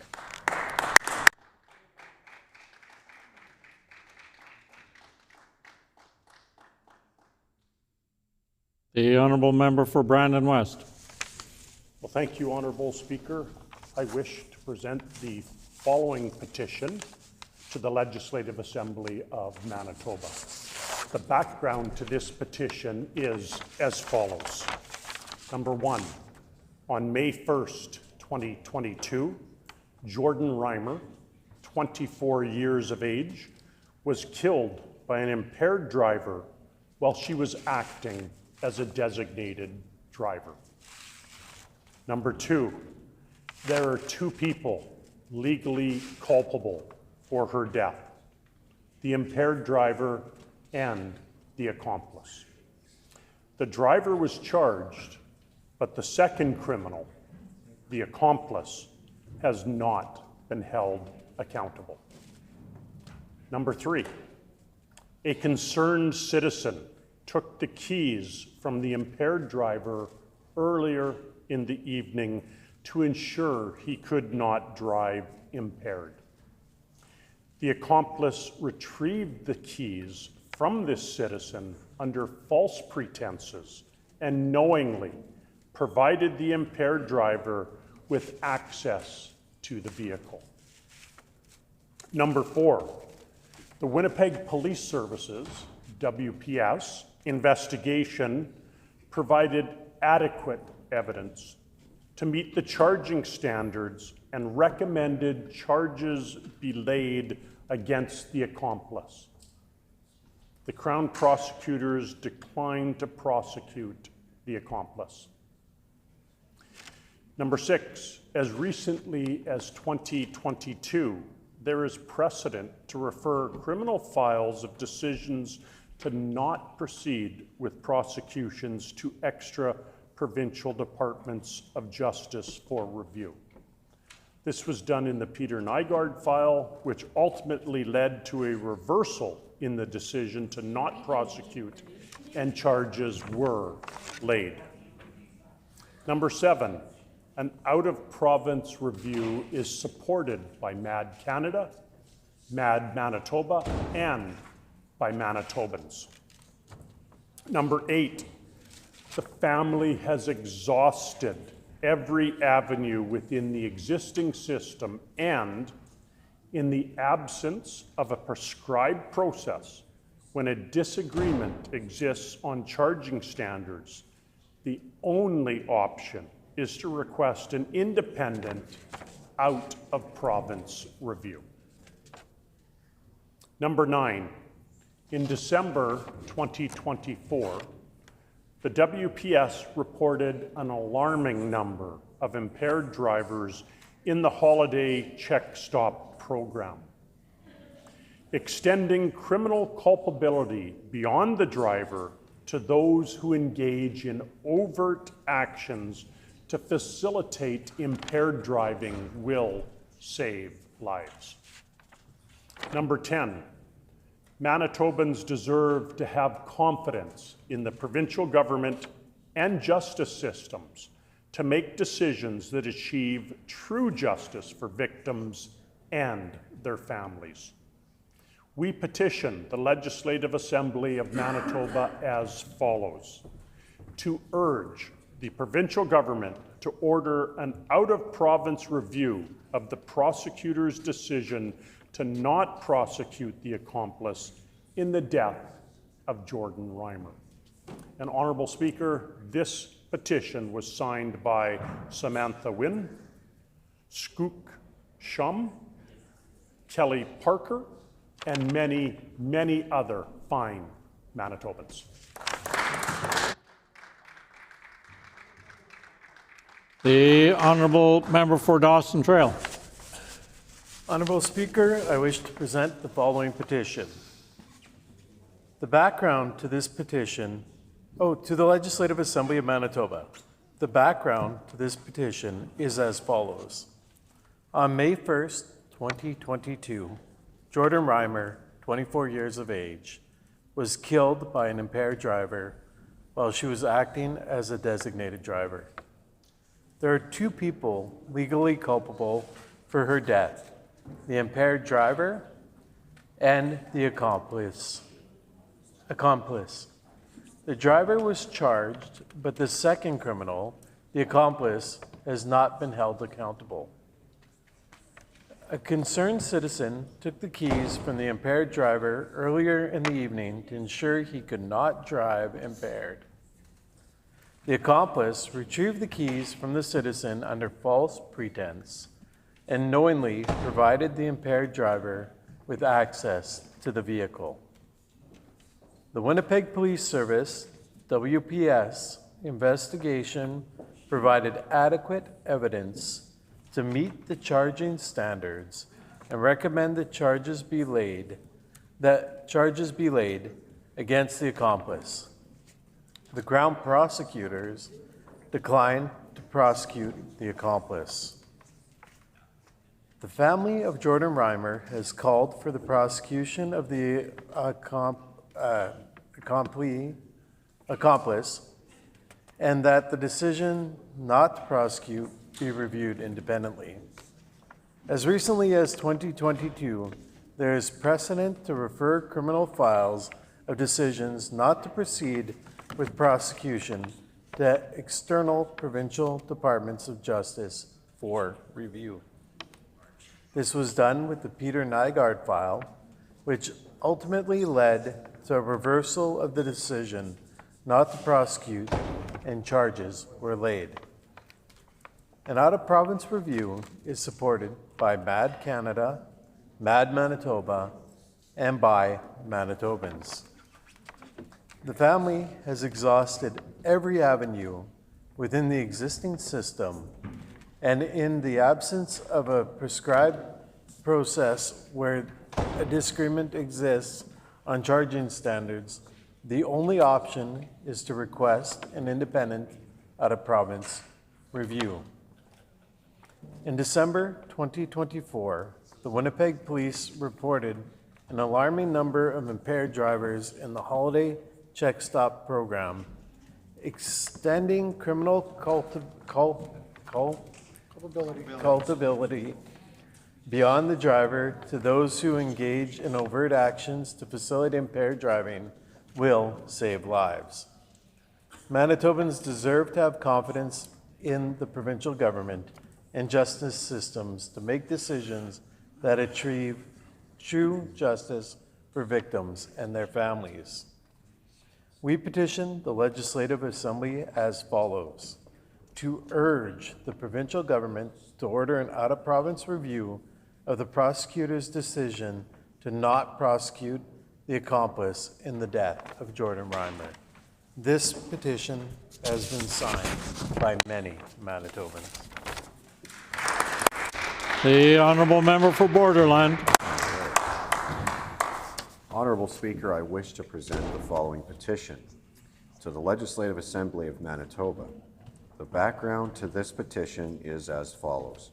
Number one, small businesses are vital in supporting their local economy, and the provincial government has a responsibility to act and support them.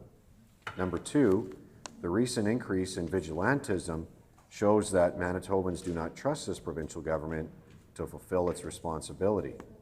Number three, more than half, 54%, of small businesses in Manitoba are impacted by crime.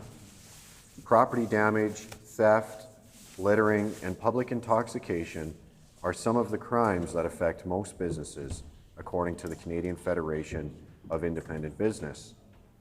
there has been a 44% increase in shoplifting incidents over the last year.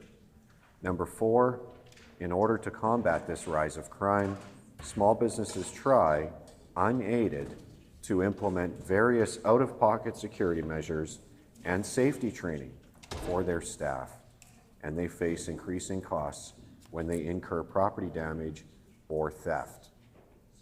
Number 5, vandalism, break-ins, and other senseless acts cannot be accepted as a cost of doing business for businesses throughout Manitoba, and the provincial government must do more to ease the burdens small businesses are carrying with its catch and release justice system. Number 6, failing to support small businesses is failing the Manitoba economy, failing Manitoba families, and failing Manitobans' dreams. Number 7, the security rebate program in place for homeowners and small businesses does not cover the real costs impacting businesses such as vandalism, property damage, and repairs.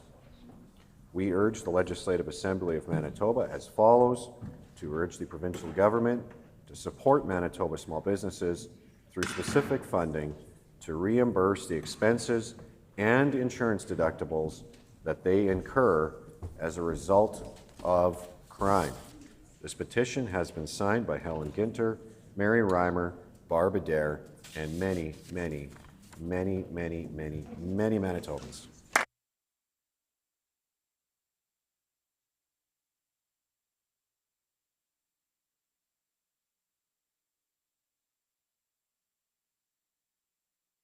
Are there any further petitions? Seeing none, grievances? Orders of the day? Government business? Honorable House Leader, Government House Leader.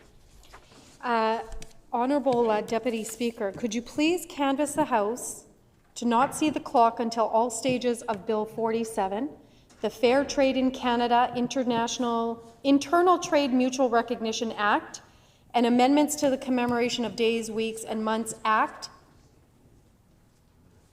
by Manitoba by Canadian Day, have been completed today, including second reading, committee of the whole, and third reading, and to receive royal assent tomorrow.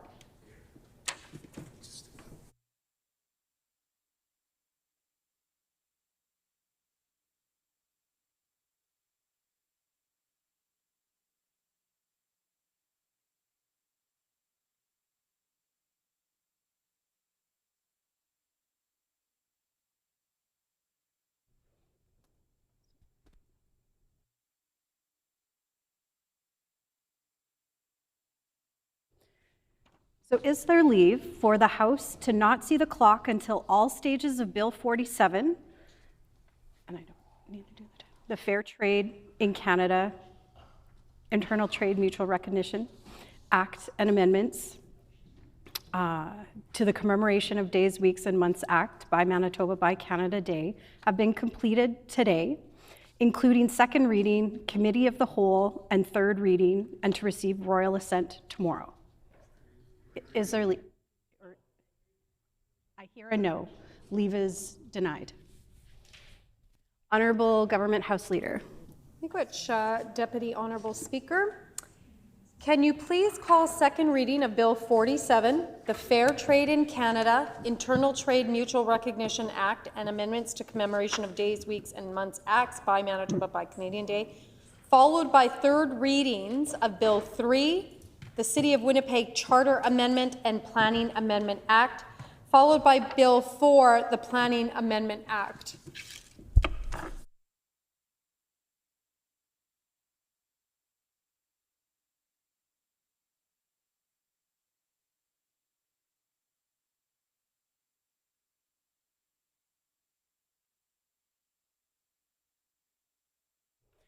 So it has been announced that we will resume debate.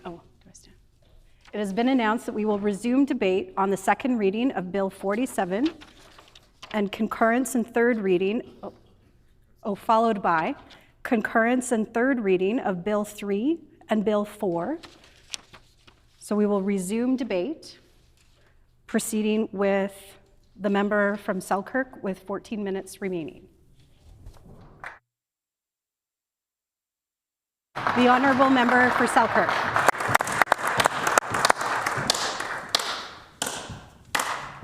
The honourable member for Selkirk.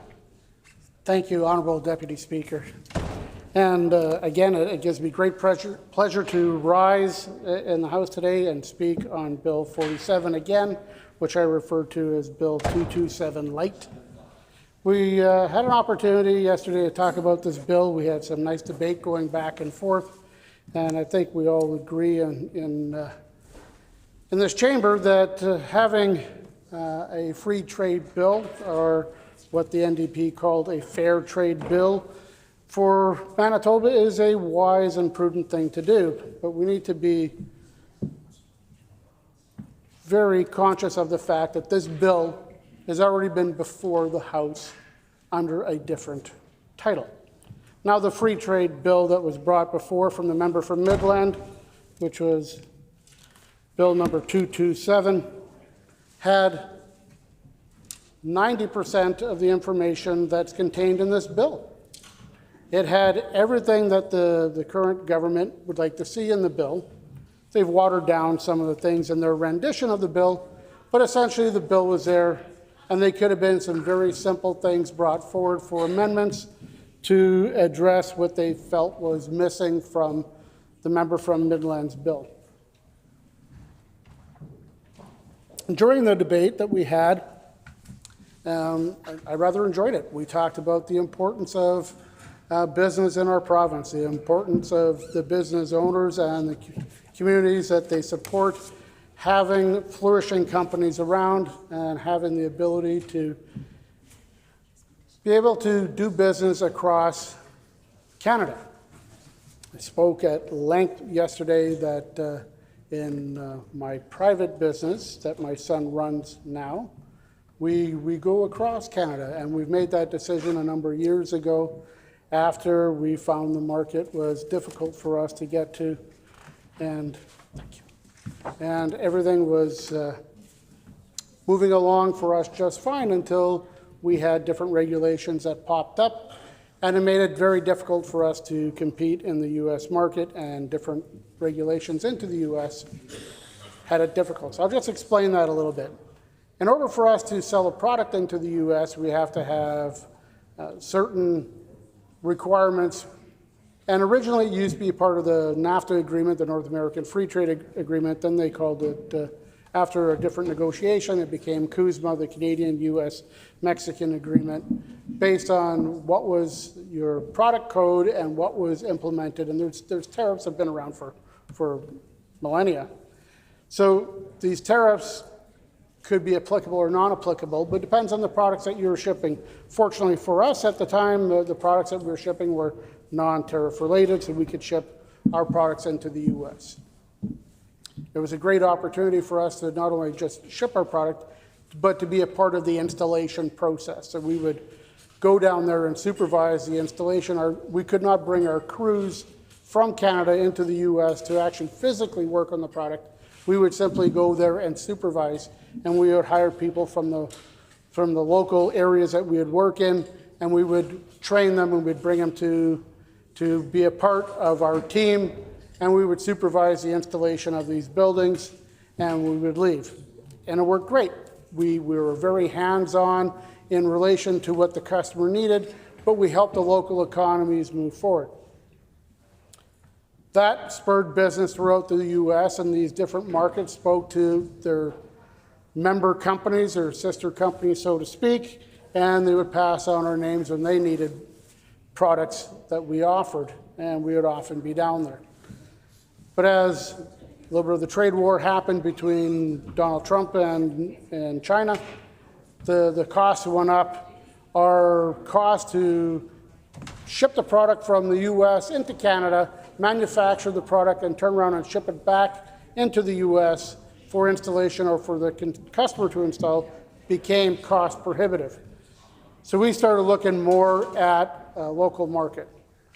And during the time that we switched, we had a tremendous number of of sales into the U.S., as well. It was going to be a banner year for our company. We had a record number of sales early in the year. We were sitting around March, and we already had the sales for the year far exceeded the year before, and it actually exceeded our best year by 25%. And we were looking forward to a banner year and spent a lot of money on equipment and technology to make that happen, and then COVID hit. So COVID literally shut down our business and canceled all of our sales into the U.S., which we had already brought the raw materials up and began manufacturing. So after that happened, we were not able to physically go down there and supervise the installations of the building. And although the companies wanted our buildings, they said, without you putting them up, we're not confident or comfortable moving ahead with the orders. So those orders died. So unfortunately, we had a tremendous loss that year in the hundreds of thousands of dollars. To mitigate that from happening again, we made a decision in the company that we would focus on Canada sales. Now, we were a company that can do turnkey. You could ask us to come into your location here, and we could supply whatever you need. You need excavation on the area, you need concrete work, you need permits pulled, you need underground utilities, you need the building erected, insulated, you needed services put in, HVAC, offices built, whatever you need, we could have provided because we had working relationships with many, many companies that we developed over 25 years. But when we got called to go into other provinces, we went there all full of gusto saying, okay, yeah, we can do that. We're going to base a quote on this ability. And then when we received the order, we found out very quickly that that's not the case. We cannot bring the other crews that we had relationships with to cross into other jurisdictions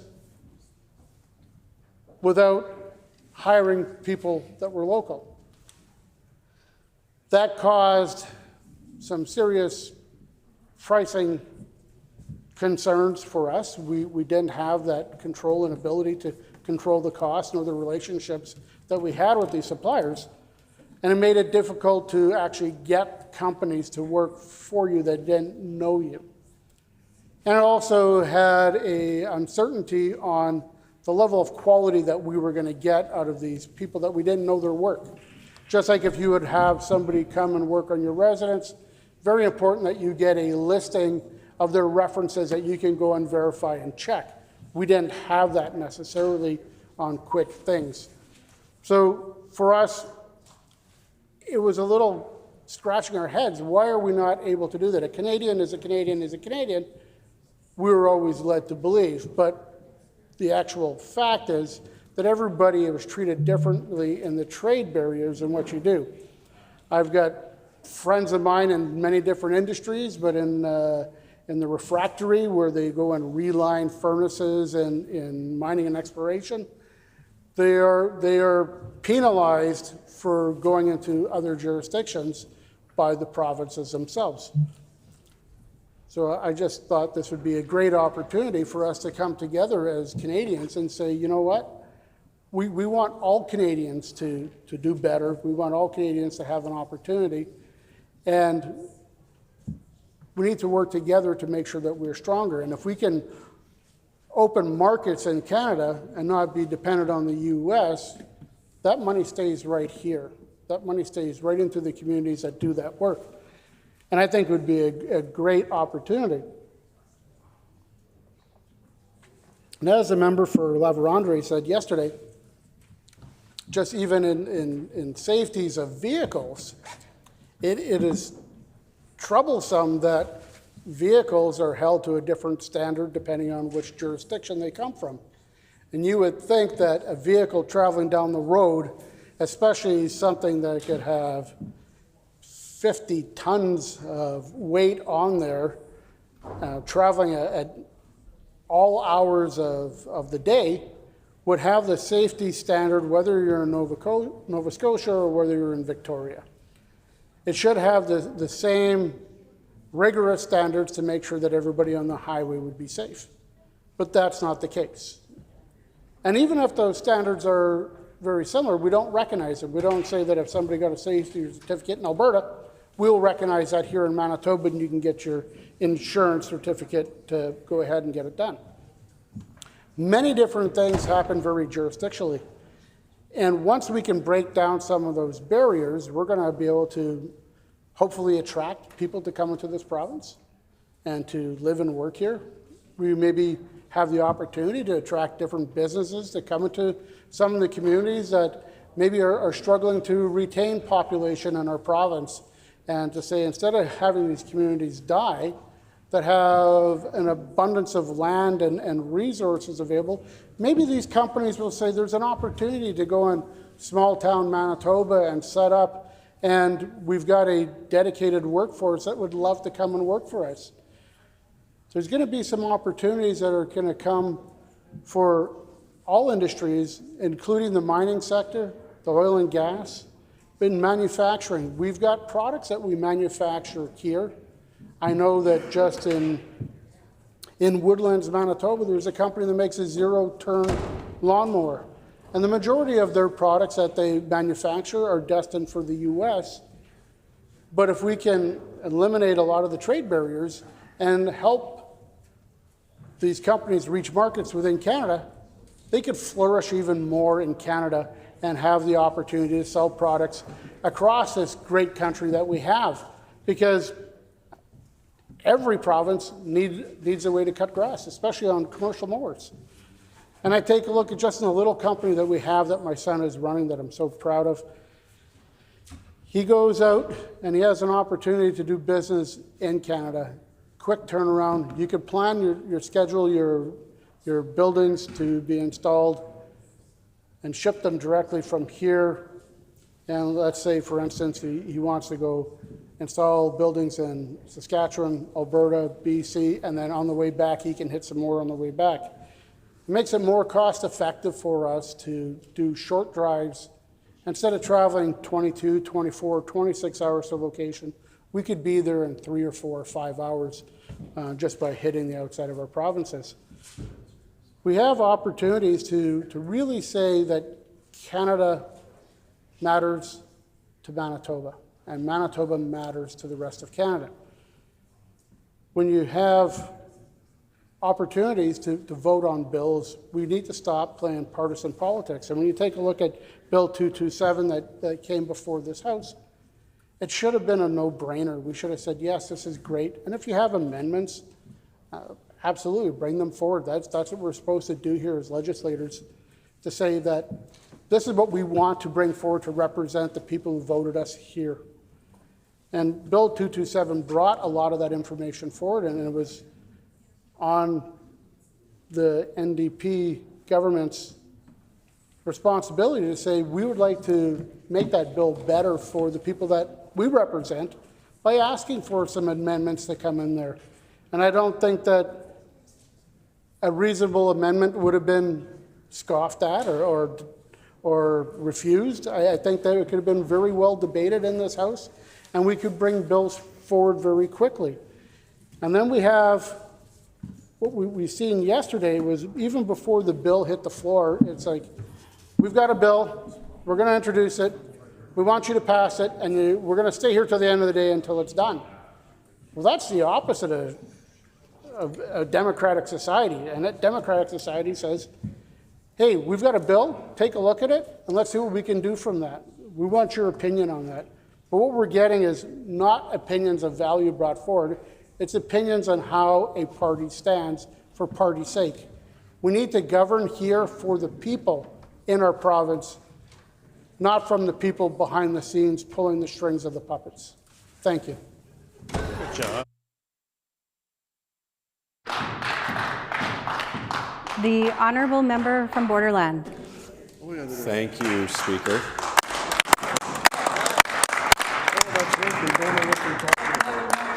Thank you, Speaker, and I thank my colleagues. But it is interesting that members of the NDP don't stand up and speak on their own legislation, and they do this time and time and time again.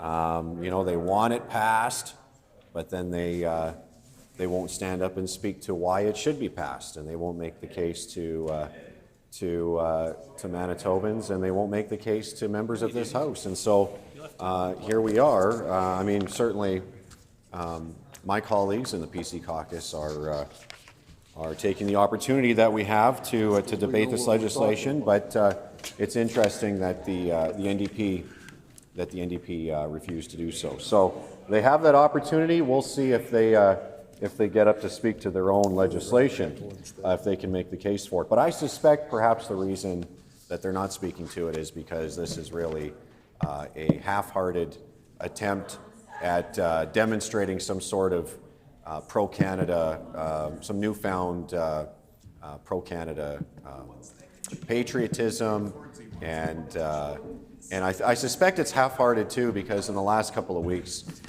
this House has learned of multiple contracts that this government has signed with companies American companies in Donald Trump's America that they're giving to these firms untendered, and these are direct awards to Trump's firms, and the government is not allowing Manitobans, not allowing Manitoba businesses to make the case for why they should be able to bid on these projects and to demonstrate what their capabilities are, and to perhaps come in, provide a better service or a better product, or to come in cheaper.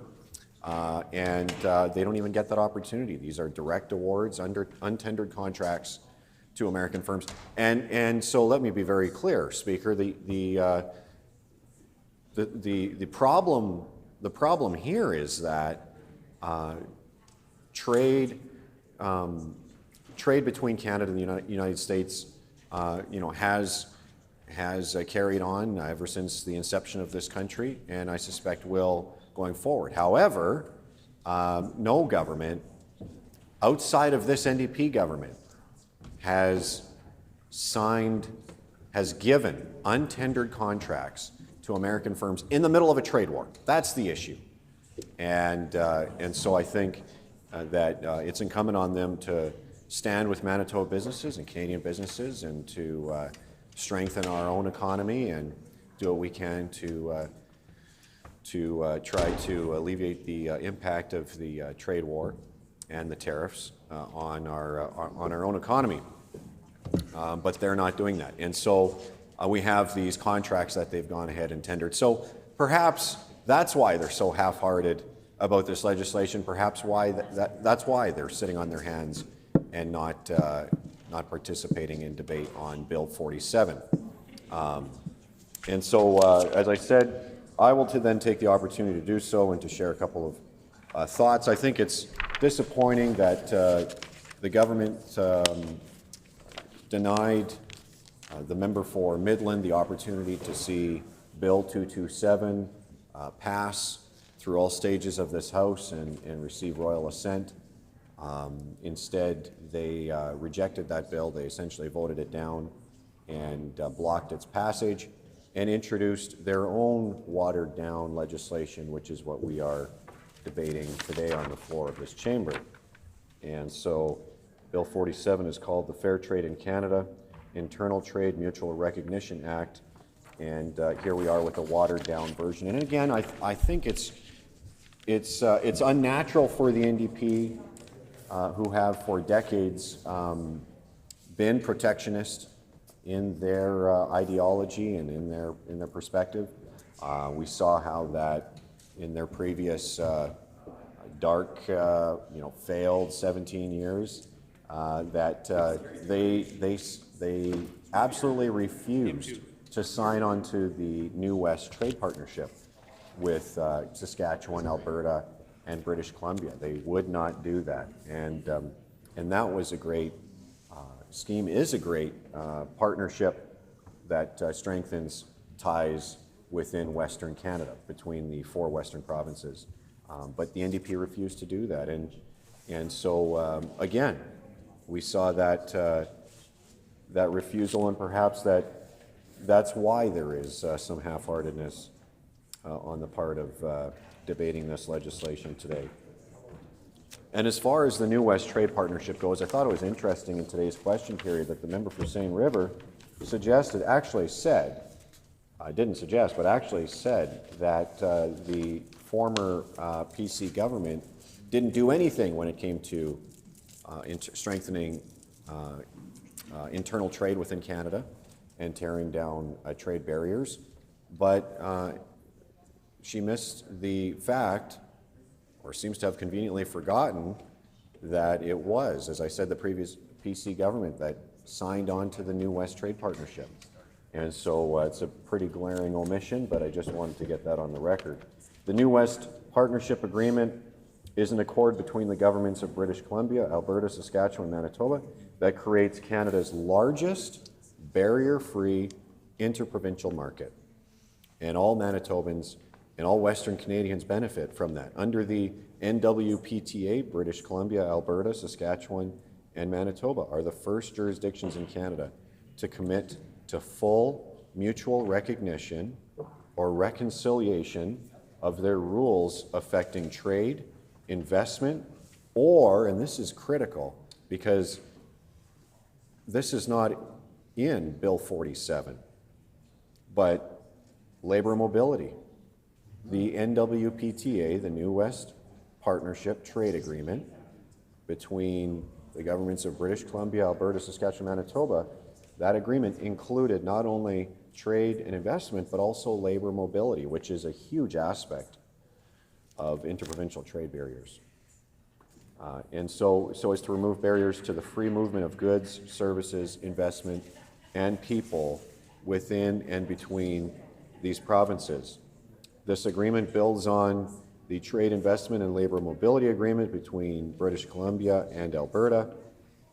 And the article goes on to list, it was signed in January 2015, and the British Columbia, Alberta, Saskatchewan, Manitoba have also committed to avoid measures that operate to restrict or impair trade between or through their territories or investment or labor mobility between them. Treat businesses, investors, and workers of the other two provinces at least as favorably as they treat their own or those of another jurisdiction. Mutually recognize or otherwise reconcile unnecessary differences in their standards and regulations, and be fully transparent and notify each other of any proposed measure that is covered by the agreement. The objective is to ensure that new measures do not create new impediments.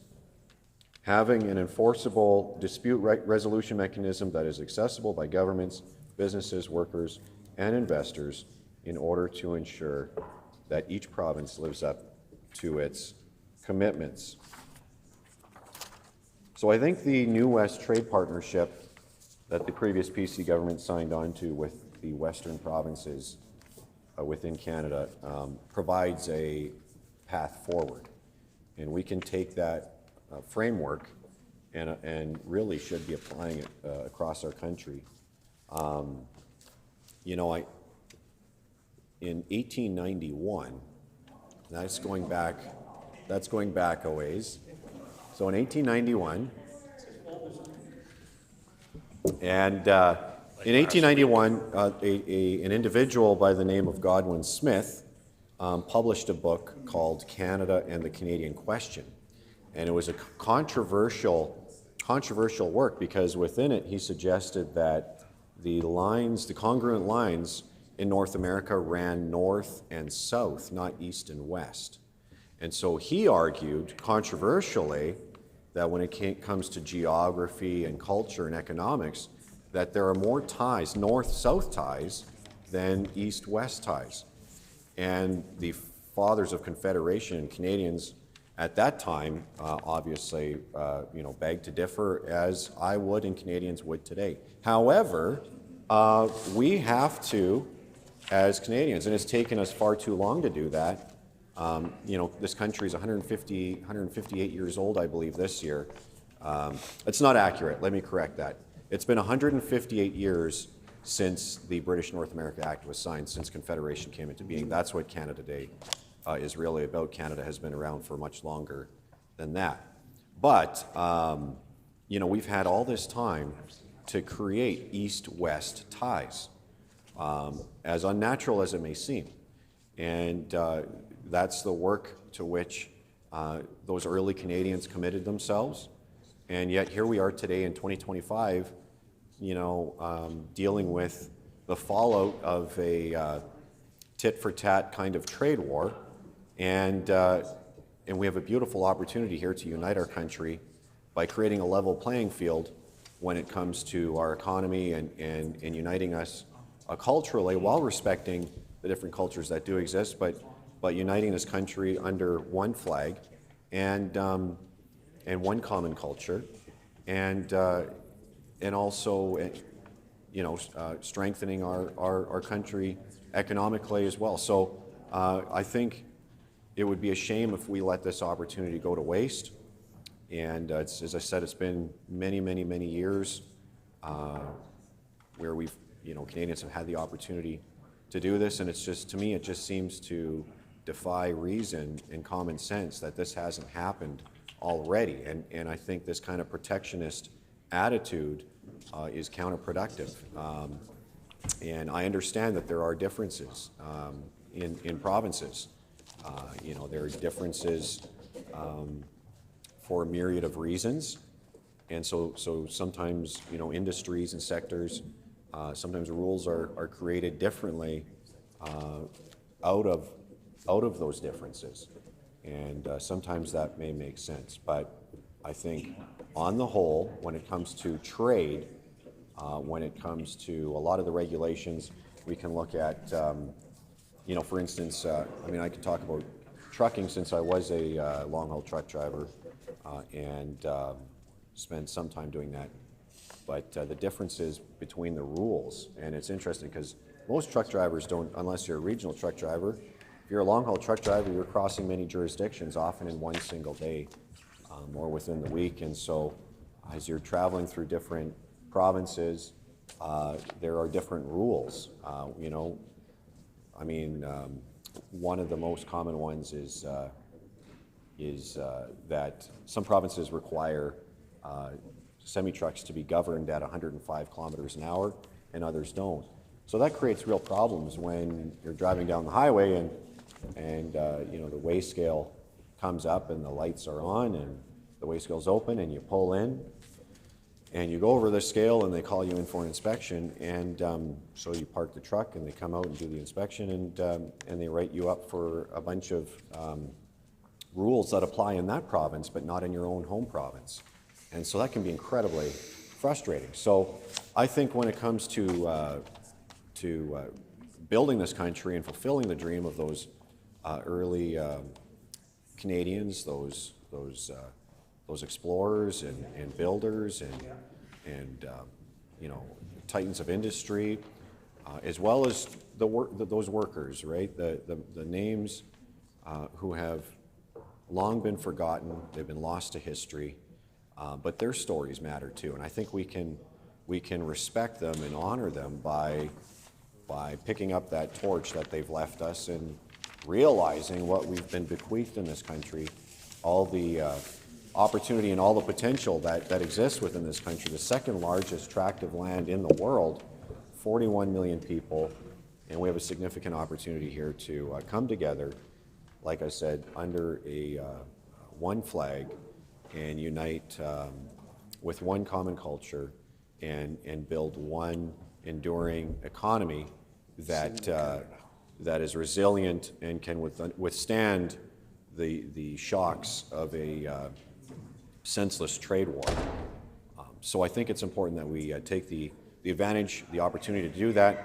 And Bill 47 is an incredibly watered down version. It doesn't go far enough, and I think it's disappointing. This House had a real opportunity when it came to Bill 227 to pass that bill. The member for Midland did an exceptional job of putting that legislation forward, and you know, unfortunately, the NDP government here is playing games as they are wont to do, and so we have we have this watered-down version.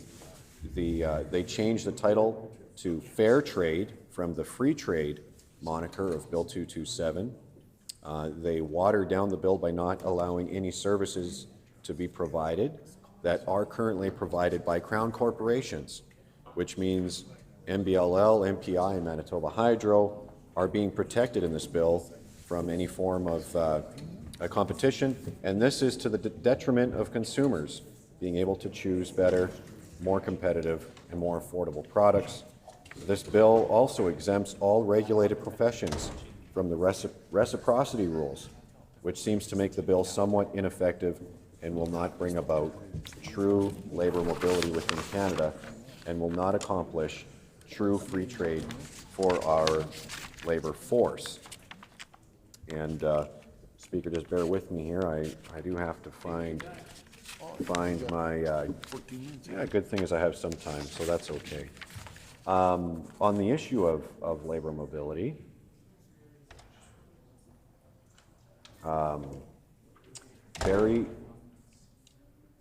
Assistant Professor Dan Shin, an assistant professor in the University of Manitoba's Supply Management Department at the Asper School of Business, said Manitoba could also benefit if manufactured goods from auto parts to minerals to Canada Goose parkas could move across provinces more readily. Barry Prentice, Director of Transport Institute at the Asper School of Business and a professor in supply chain management, said agriculture is one of the areas where change will be most difficult, in part because there's so much entrenched resistance to breaking down barriers that in theory exist to protect farmers. Assistant Professor Shin, this is Dan Shin, Assistant Professor at the University of Manitoba, said he thinks where Manitoba may have the most to gain, and this is the quote that I was going for, when it comes to labor mobility.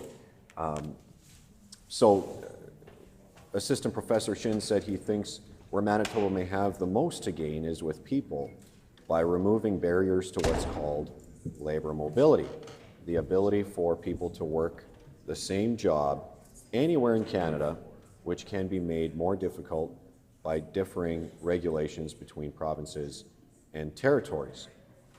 And this next quote, I think, is really important. While Manitoba generally has low wages compared to other provinces, it also has a low cost of living.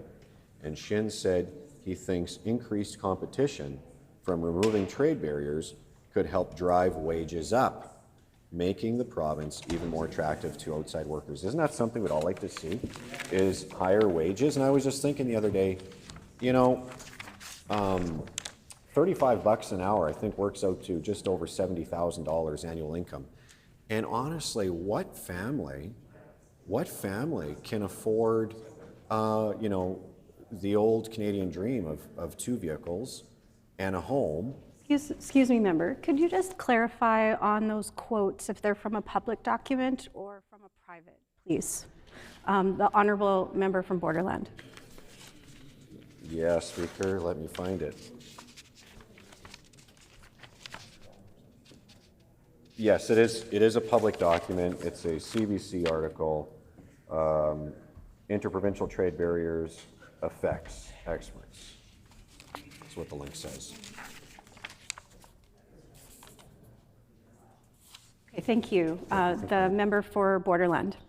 Did you do it? So anyway, higher wages. If that's an outcome of free trade across Canada, who wouldn't want that? Who wouldn't be for that? Certainly would do a lot to ease the affordability crisis. But as I was saying, $35 an hour, unless my math is wrong, and the MLA for Portage la Prairie, you know, is $72.80. So it's $73,000 a year. So think about that, though. Like in today's economy, who can afford kind of that Canadian dream, you know, lifestyle of two cars and a home, you know, with children and all the rest of it as a family, on $70,000, $73,000 a year, and at the same time, who's making $35 an hour in many of these, you know, working blue collar jobs in today's economy? So that brings wages, higher wages, I think, is an area that requires great improvement in this province and across this country. So I think labor mobility is an important aspect, but unfortunately, while it was addressed in the member for Midlands Bill 227, that has been left out of Bill 47. Bill 47 also has a huge loophole that the government can exempt entire industries, that allows the government to exempt entire industries, goods and services from the Act through regulations without coming before the Legislative Assembly. And this is one of the frustrations I have as a legislator, that we pass laws in this House that are sometimes one page or one paragraph of a page. They're really small. Then they go off to the regulators, bureaucrats, people behind the scenes, again, well-intended, but they're not elected. They write the regulations, and by the time that thing comes in, has legal force, it can be dozens and dozens of pages. And if you're a business person or a Canadian worker, that's the law. It's all the same. You've got to bear up under that burden, that regulatory burden, and it makes it very challenging. And unfortunately, they send, while they send us here to try to shape the outcome of laws and regulations, and we do our part. We, as politicians, we think we're passing legislation that is good and well intended, and may well be. But I just think there's a huge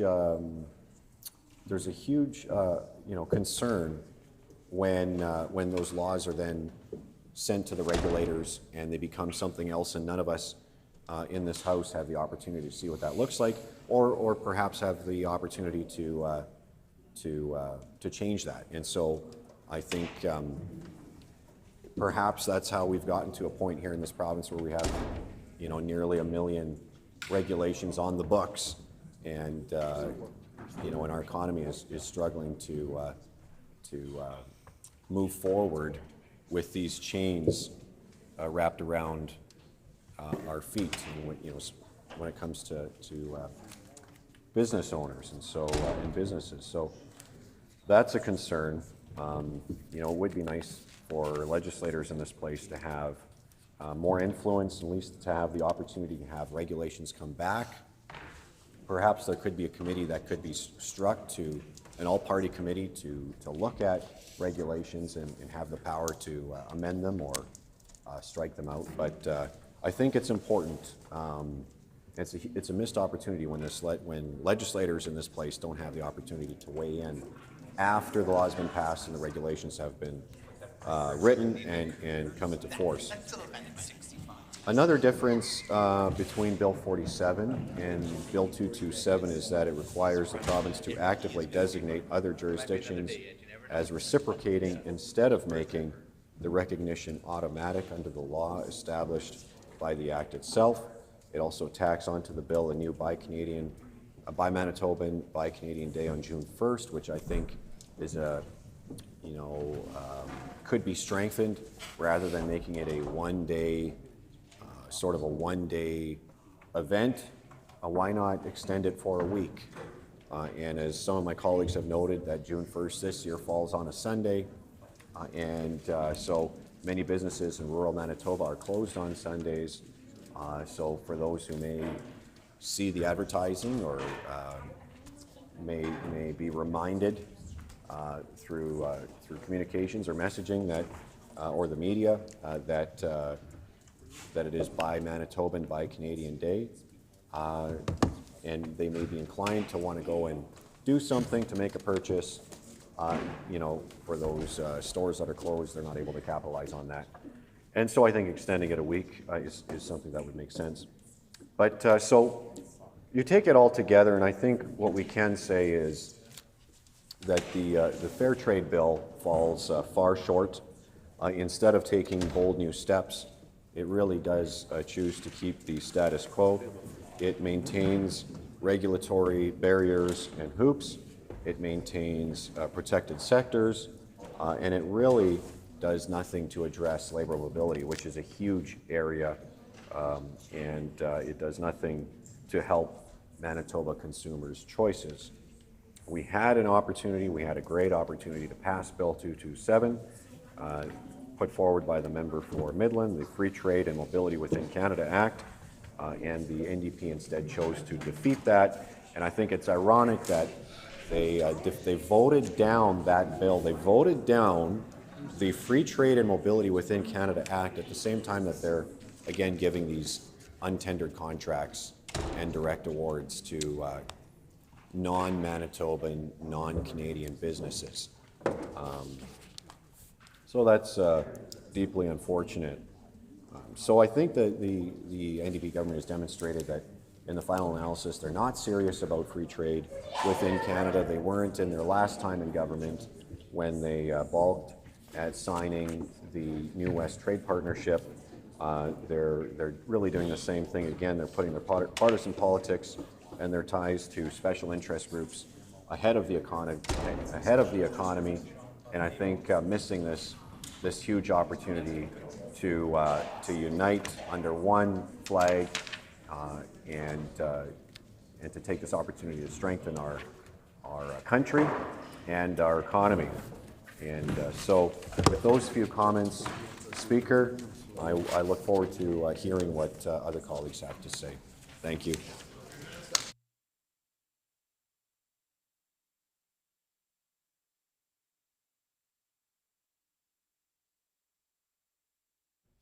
The honourable member from Agassiz.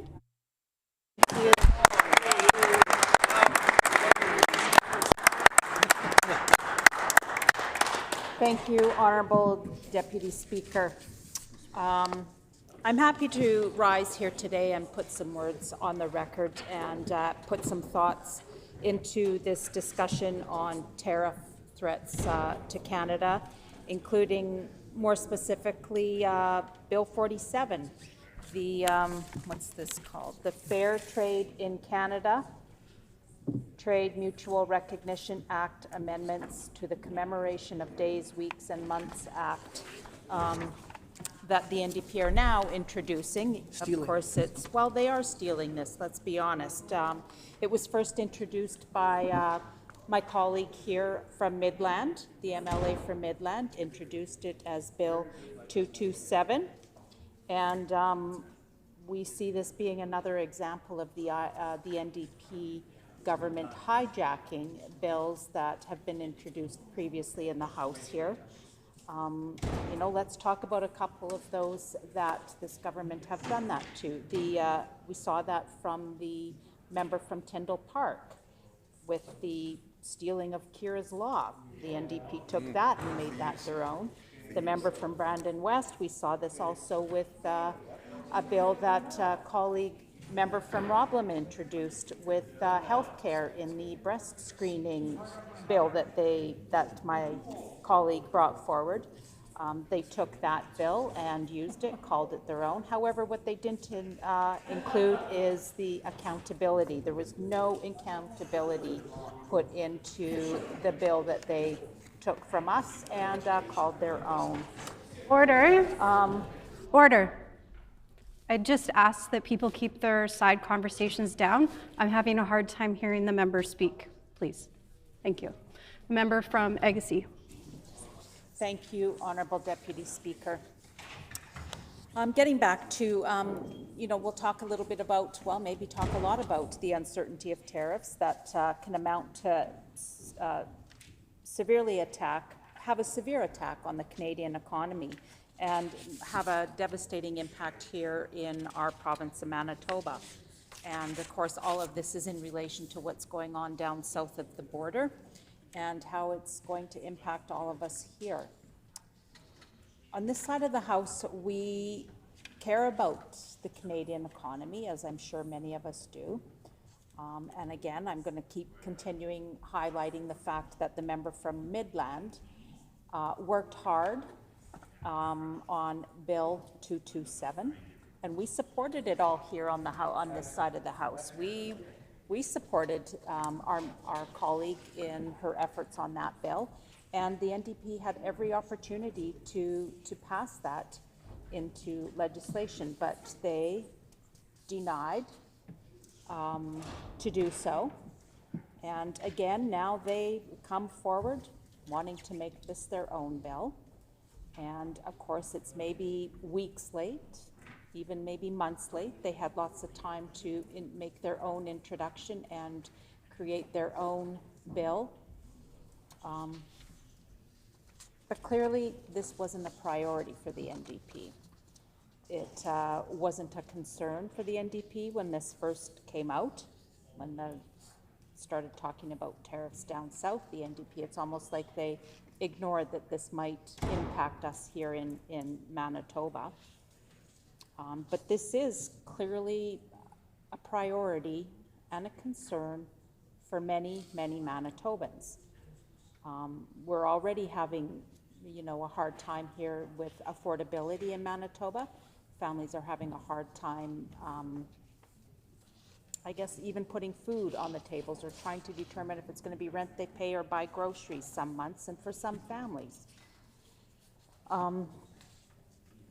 As I said, they're struggling under the high cost of living here as this Premier and this NDP do nothing about affordability crisis. It's become worse for families across the province since this government took over almost a year and a half ago. Manitoba families know this tariff situation will be difficult. Making matters worse, Manitobans know little about how badly they could be affected because this NDP government, again, they stalled to share details or analysis of any potential impact of tariffs on consumers and businesses here in Manitoba.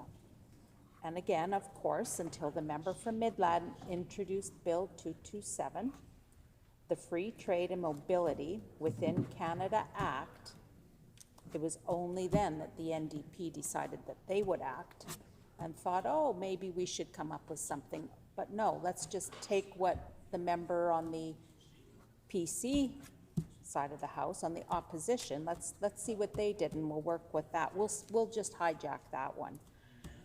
And so my question to the government would be, why did they take so long in taking action and doing some of their own work, some of their own stakeholder outreach, and determine what's best for Manitoba? This inaction left Manitobans with the message that Manitoba NDP is closed for business and to investment. Under this Premier, investment, and we've heard this from outside our province, is discouraged while progress is reversed, and it becomes more difficult for businesses, large and small, to survive in this province. Again, Bill 227, member for Midland, introduced. It was a great example. It was a great example of free trade. But the NDP want to take the credit, and here we are debating that bill that, of course, could have been passed and sorted through and weeks ago, if not months ago. And they could have voted for it, but they chose not to. The uncertainty over the tariffs comes as our economy, like I've mentioned, in Manitoba is already severely weakened by the NDP Premier's anti-business attitude and this government's increasing and stiffer regulatory barriers that have driven away private investment. Not surprisingly, as a result, Manitoba was given a failing grade in the latest red tape report by the Canadian Federation of Independent Business. Tariffs would be bad, Honourable Speaker. We've, under this NDP, regulatory costs in Manitoba increased to $1.57 billion last year, while 2 in 3 business owners surveyed by the CFIB said they would not advise the next generation to run a business in our province due to the current regulatory burdens. But have we seen anything new come from the government on what they're doing to change that and to draw business to our province? We've seen nothing, Honourable Deputy Speaker. As well, Manitoba ranks second last among provinces in Canada for planned energy, mining, and forestry investments. Honorable Speaker, this is again a serious situation for retail. And again, like I've mentioned, overall affordability, employment, and a range of other economic issues in Manitoba. Interprovincial trade barriers cost Manitobans, cost not only all Canadians, money and jobs. Let's look at Bill 227. It was modeled after legislation in Nova Scotia, Prince Edward Island, and British Columbia. This would ensure goods and services from reciprocating provinces are treated as if they were locally manufactured or produced, exempting them from any additional fees or testing requirements for use in Manitoba. That is eliminating so much, Honorable Speaker. Bill 227 would also require that skilled professionals who are qualified or certified in reciprocating provinces be recognized to work in Manitoba within 20 days, provided that they are in good standing and carry adequate insurance in their own jurisdiction. This is a huge barrier, and we hear this all the time here in the province of Manitoba, impacting our labor force here. We've got significant, well, there's construction work. This limits some of those companies. We see this in larger centers, urban centers, rural centers, looking for employees. And this limits that pool for employers to pull from. According to federal estimates, eliminating provincial trade barriers could boost the Canadian economy up to $200 billion and lower process by as much as 15%. And you know, we heard yesterday and again today from my colleagues the impact the tariffs have on industries like the steel and the private business, the agriculture community who are hit extra, you know, those the canola farmers. And we heard from the member from La Vérendrye yesterday about the logging industry and the impact this is having on those that are involved in business in that sector. I believe even, I remember reading an article, I think it was just this week, where puzzles, jigsaw puzzles, are being hit by tariffs. And it's things like this that we maybe don't even think about or realize, but it hits everybody in different ways, I guess. Here's just a few other interprovincial trade barriers that are costing Canadians more money. Buying special cheese or a case of beer from another province isn't necessarily as simple as it sounds, Honourable Speaker. Depending on where you live in Canada, rules, standards, or regulations may exist. That means the product could cost you more money or be subject to certain limits. Car seats are another example. Because regulations and rules vary by jurisdiction, car seats must meet the safety standards of the province or territory they're sold in. Dairy and meat are another thing that can be hit by interprovincial trade barriers, making it more expensive for consumers, inflating grocery bills, for instance, and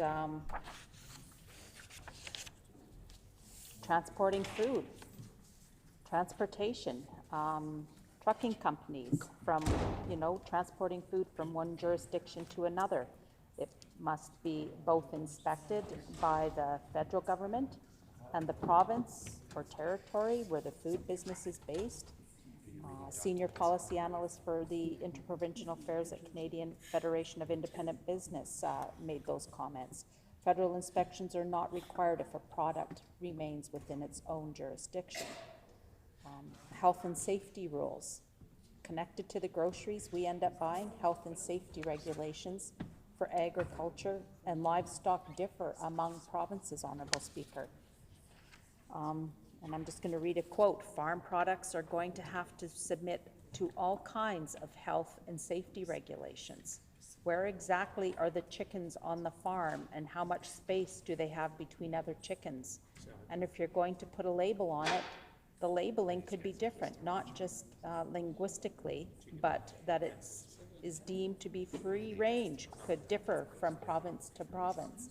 So there again, labeling can be a barrier between food and again, even maybe transportation between provinces to province.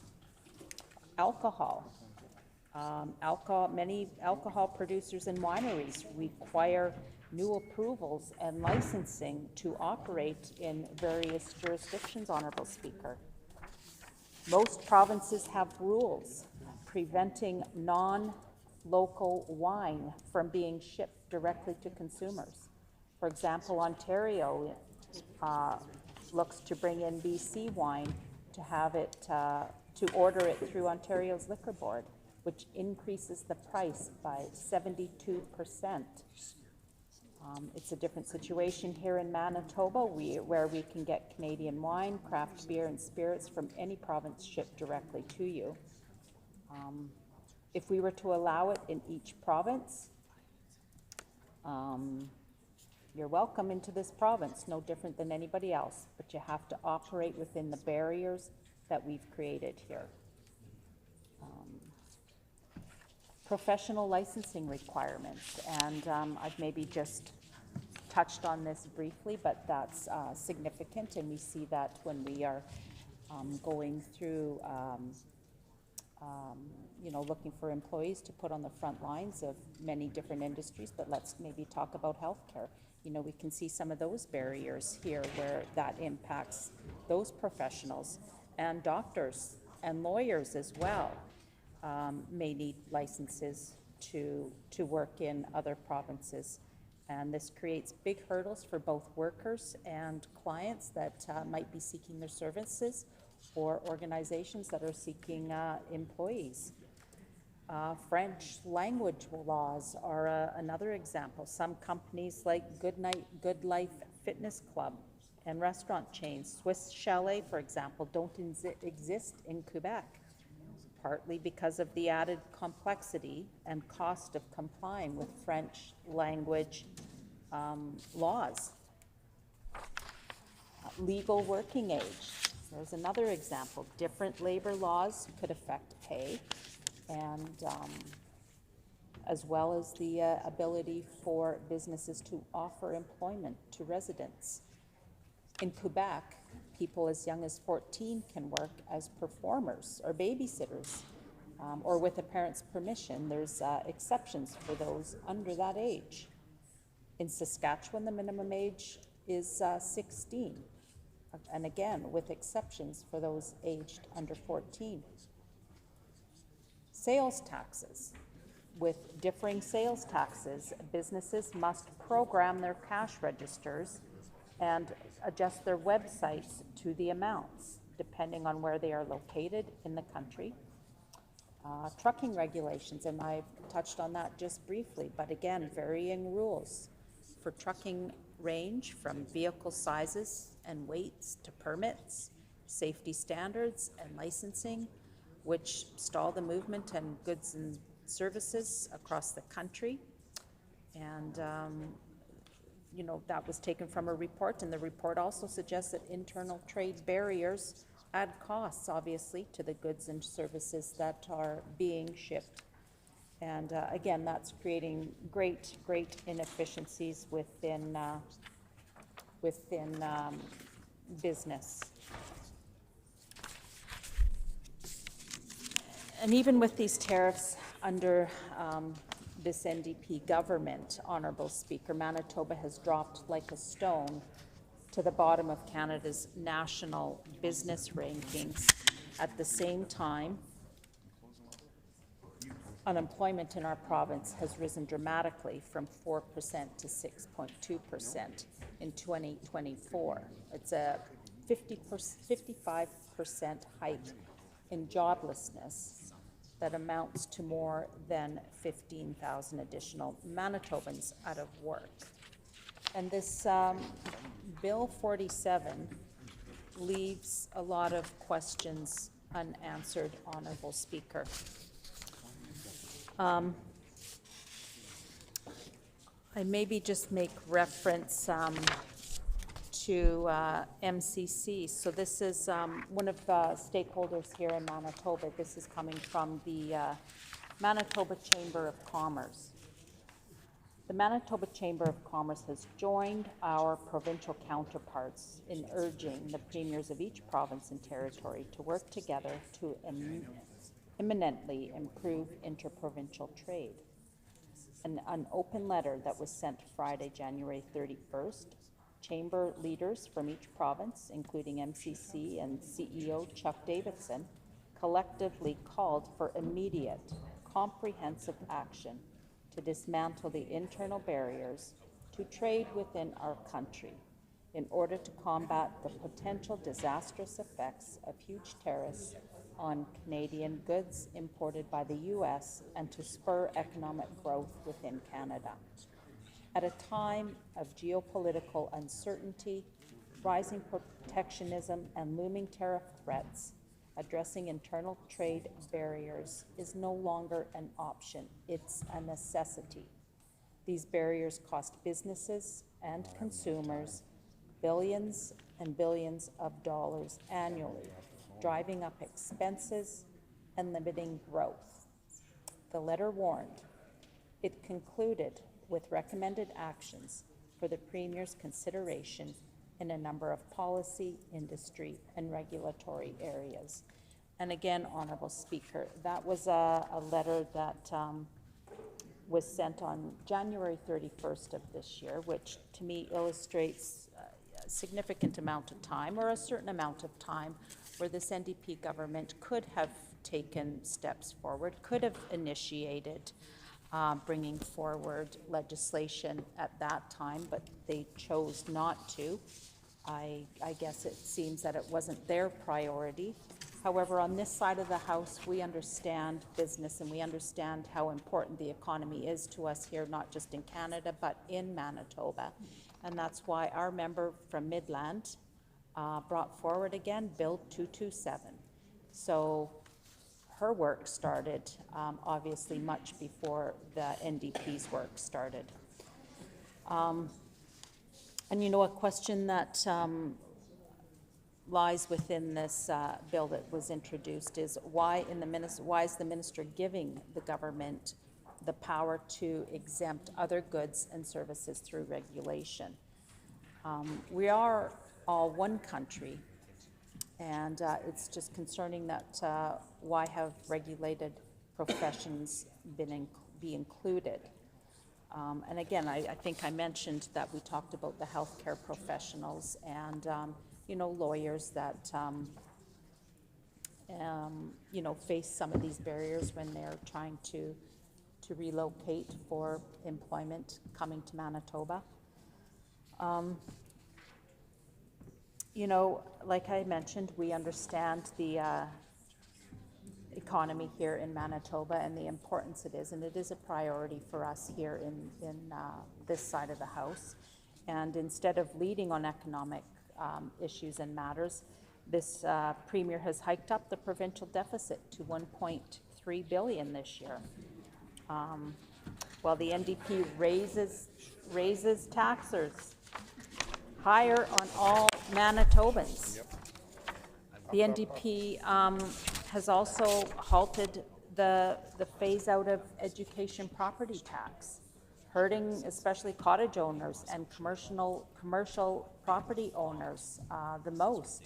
And those questions have been raised here in the House in the last couple of weeks, where we are seeing from taxpayers the issues that they're facing with their tax bills, where, you know, they are not getting that rebate back. And these are going to, you know, families who may not have that extra cash just sitting on the table right now to incur those costs that they thought, you know, weren't going to be there this year. So this is hurting in many ways, and this government has removed a tax credit on the basic personal amount, effectively bringing in an income tax increase. Moreover, the government's move to end its fuel tax holiday is hurting Manitobans. We've seen the cost of fuel go up again and again. And, you know, with summer months approaching, this is going to be harder and harder for families to, you know, maybe take that family vacation and, you know, stay within even Canada. But to travel is going to be more costly just based on the price of gas that's increased. While Manitobans are waiting to, you know, the fluctuation of the tariffs on off again is concerning, and us people here in Manitoba, residents in Manitoba, are also seeing the effect of rising Manitoba hydro rates. We see those on an increase as well, and that's another, you know, Premier's broken promise that he campaigned on. And despite what the Premier has said, his government has not proposed a rate freeze in a submission to the Public Utility Board for approval yet this year. And despite all this, advertisements are still happening. Honorable Speaker, you know, the fair trade in Canada, this Bill 47, it leaves, like I said, a lot of questions. Why wasn't it introduced much earlier than now? And we did have an introduction of Bill 227, and I can't say that enough times, because one more time, I'm going to say it. Our colleague, the member from Midland, introduced Bill 227. April, what was that? April. Bill 227 was introduced in April of this year, and this NDP government could have looked at that, agreed with it, passed it at that time, and we wouldn't have had to rush this bill through. They want to rush this through and take it on, hijack the member from Midland's bill, and make it their own. And here's a quote. Like this Premier, the Fair Trade Act is superficial, and instead of taking bold new steps, it chooses to keep the status quo with regulatory hoops and protected sectors. It does little to help our labor mobility, said the MLA. The NDP government had a great example of a free trade through reciprocity bill in our Bill 227, which they chose to defeat in the House and resurrect in their own half-measured way.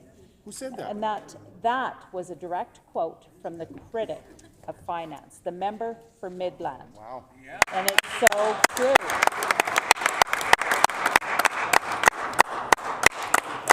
They chose to defeat in this House and resurrect in their own half-measured way. That's exactly what this NDP has done. And they want things done in a hurry. This is typical. We've seen this with a number of their other legislation pieces that they try to ram through. This is sort of the norm behavior, I guess, so to speak. Honorable Speaker, I will just close with a few extra remarks here. This impacts many Manitobans and Canadians here. And we do not want Manitobans to wait for what little improvement this Fair Trade Act might provide in reducing trade barriers between provinces.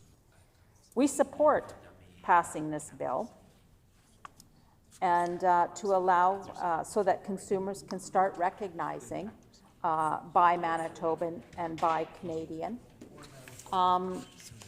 Just struggle with the fact that this NDP government couldn't have done this a lot sooner and passed Bill 227. and supported our legislation that we had.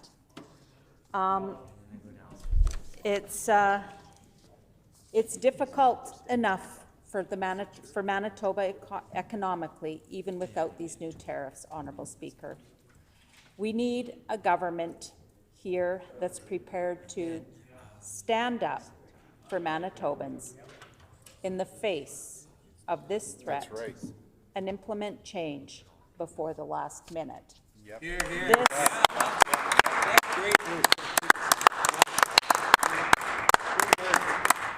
This legislation was introduced at the very last minute when they had every opportunity to, they had weeks, I believe it was April 17th, that legislation was brought to this House with the introduction of Bill 227.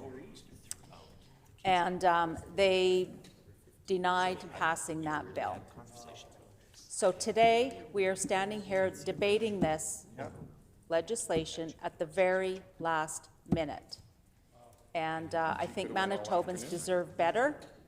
I think they need to know that this was presented and this NDP government delayed what was already introduced. Thank you, Honourable Speaker.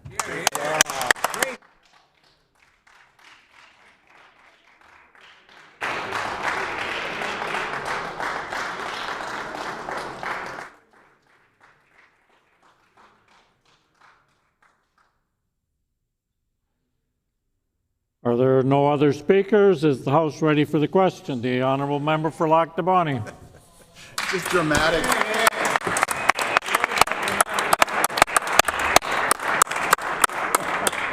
Well, thank you, Honourable Speaker, and I see that we almost did get to the question. We're going to get to the question.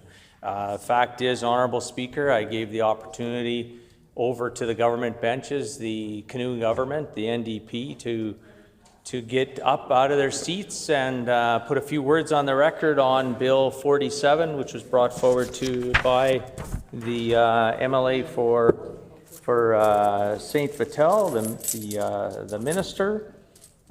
We know that this is something that, as my colleagues have shared on our side of the chamber, on how important of a bill this is. And if it wasn't for their selfishness on the NDP side, this would have been passed a few weeks ago, and we would have been well underway on making sure that these things are already implemented. But I think part of the reason, Honourable Speaker, why the NDP are not putting any more speakers up on Bill 47, and matter of fact, even the minister who brought forward this bill, I think he left quite a bit of time on the record, so he really didn't have a whole lot of good things to say about his own government's record. And I think, matter of fact, Honourable Speaker, the minister was embarrassed that it took the opposition Progressive Conservatives it was us that brought forward Bill 227, the MLA for Midland, who brought forward Bill 227, and I think she deserves a round of applause.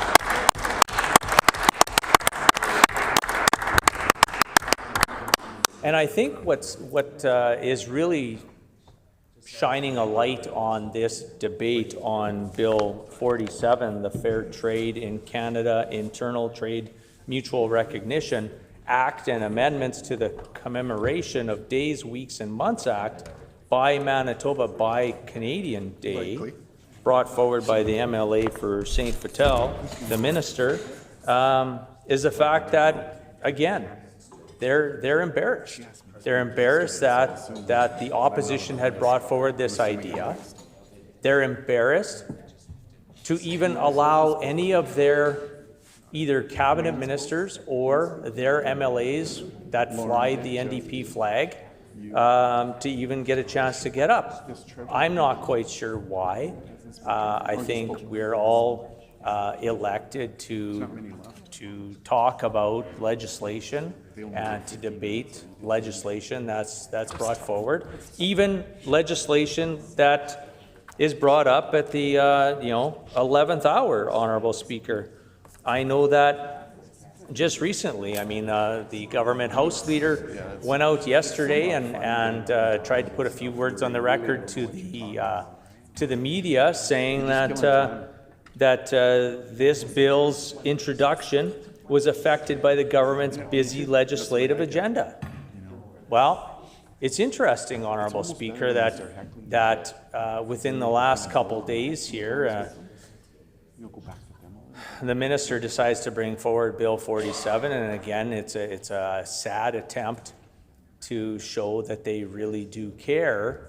But I think at the end of the day, Honourable Speaker, because there's nothing new with you-know-who, the Canoe government, the MLA for Fort Rouge, we've seen this in other departments throughout the NDP's time in government, that they've taken other ideas. Tom was a great speaker. He could get up and talk about They decided to then talk out or speak out or just totally turn a deaf ear to really good legislation coming forward. We've seen that with the member for Tyndall Park had brought forward some legislation. A couple different bills, Honourable Speaker. And then we see, of course, Bill 227 brought forward by during private members' time to eliminate interprovincial trade barriers by the MLA for Midland. And so the NDP thought, you know what, these are such good ideas that we're just going to speak it out. This is the NDP's mentality. They can't get over their ideology. It's in their orange Kool-Aid, Honourable Speaker. I think it's in their DNA to basically take someone else's ideas and then wait a couple weeks and then try to repackage it and sell it to Manitobans as if it's their own idea. We've seen this on more than one occasion. I have the job now of being the education and early childhood learning advocate for the province and holding the previous role as education and early childhood learning minister in the past when we were still in government. Brought forward many great ideas and ways that we can continue to move and strengthen education forward. And I've seen the now education and early childhood learning minister continue with a lot of those ideas. It's just unfortunate that the education and early childhood learning minister, along with the finance minister and their premier, much like Bill 47 that we're debating this afternoon, they decided to go sort of off track, and they went and raised property taxes on homeowners after promising to not do so. But on Bill 47, when we talk about that fair trade in Canada, again, President Trump was first elected in the fall, and then he was getting sworn in the early new year of 2025. And so we all saw this coming because the president, or the president-elect, when he was president-elect, talked about bringing forward tariffs. Yep. And unfortunately, this minister, who was minister at the time as well, decided to sit on his hands and not do anything about it, and basically sat back and waited for his premier to give him some form of direction, even though this minister, and I know that the MLA for St. Vital is smart enough to come up with these ideas on his own, but unfortunately, I think what's happening in the NDP caucus, and we've heard evidence of that from the MLA for Fort Garry, is that there is some bullying going on behind the scenes in the NDP caucus. So I think that the MLA for St. Vital possibly did have a couple of these ideas on how to battle the Trump tariffs and that, but I think that he was talked down to by the Premier and told to just settle down, and then of course once the MLA for Midland brought forward Bill 227, which was again a great idea moving forward on how to encourage free trade across this great country of ours, the Premier can't handle it when a woman has a really good idea, and so he then told his caucus to then speak it out, and then as they spoke it out, they waited a week or two, and matter of fact, just the last few days, to then bring forward Bill 47. You know, this is, again, Honourable Speaker, we've had this conversation before on the fact that this Premier can't help himself and he likes to pat himself on the back. We know that, you know, the NDP changed the title to fair trade from the free trade moniker of Bill 227. We know that the NDP have even watered the bill down by not allowing any services to be provided that are currently provided by Crown corporations, which means MBLL, MPI, and Manitoba Hydro are being protected in this bill from any form of competition. And this is to the detriment of consumers being able to choose better, more competitive, and more affordable products. I know that there's some members, I can see it, Honourable Speaker. There's some members on the NDP bench, some who are cabinet ministers and some that are not cabinet ministers yet, that are vibrating and they want to get up and actually put a few words on the record. And I know that they're being muzzled, they're being whipped to the point of toe the party line. The Premier told them, thou shall not get up and speak to Bill 47, and they're not. Honourable Speaker, the seatbelt light has been on for a few days now. We've put up, I don't know, 6 or 7 speakers because we have a lot of good things to say about Canada, about our great province of ours. I know right now that the Minister for Mental Health and Addiction and Homelessness wants to get up.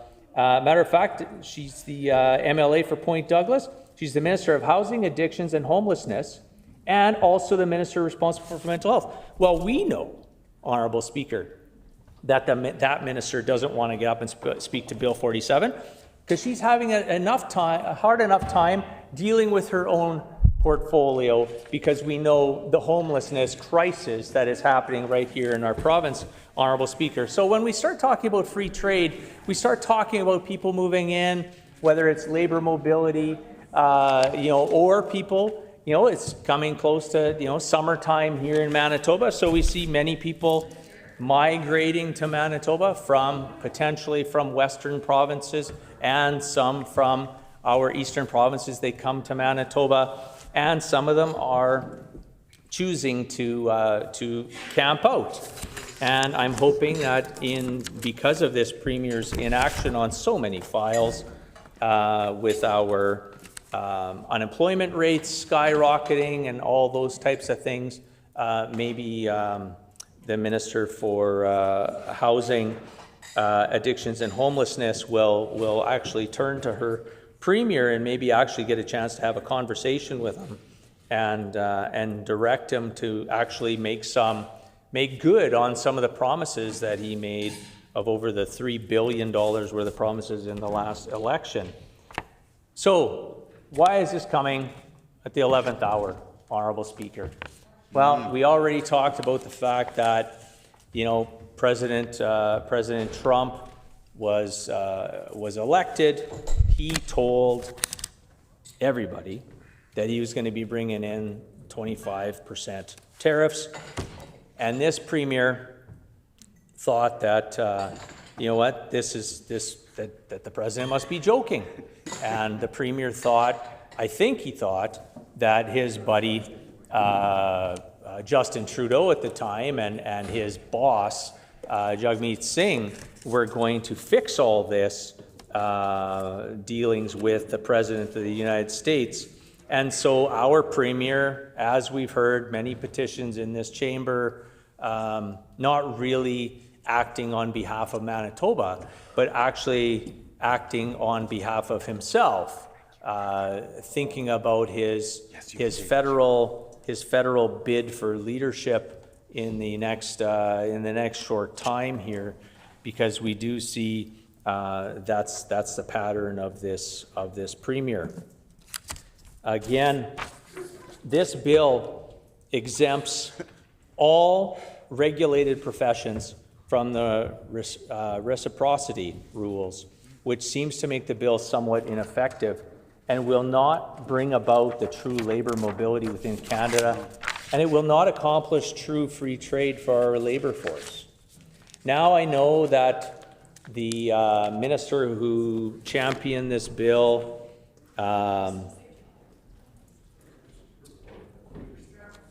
now the member for Dauphin seems to want to stand up and put a few words on the record, but we'll see if he has the courage to actually stand up and put a few words on the record, considering agriculture is one of our main economic drivers in this great province of ours.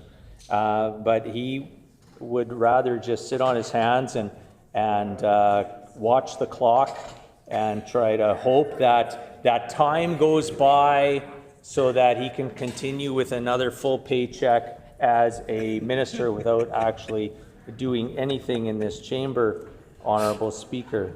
So again, the member for St. Vital brought forward this bill. Well, it just shines a bright light, an LED light, a spotlight, Honourable Speaker, on the dysfunction on the NDP government side of the House. Specifically, when we talk about the government House leader, when she said just yesterday to the media that, and I quote, "We've had many, many bills that have been in the queue, in the works. We get to things as fast as we can alongside our team. It was as fast as we could." End quote.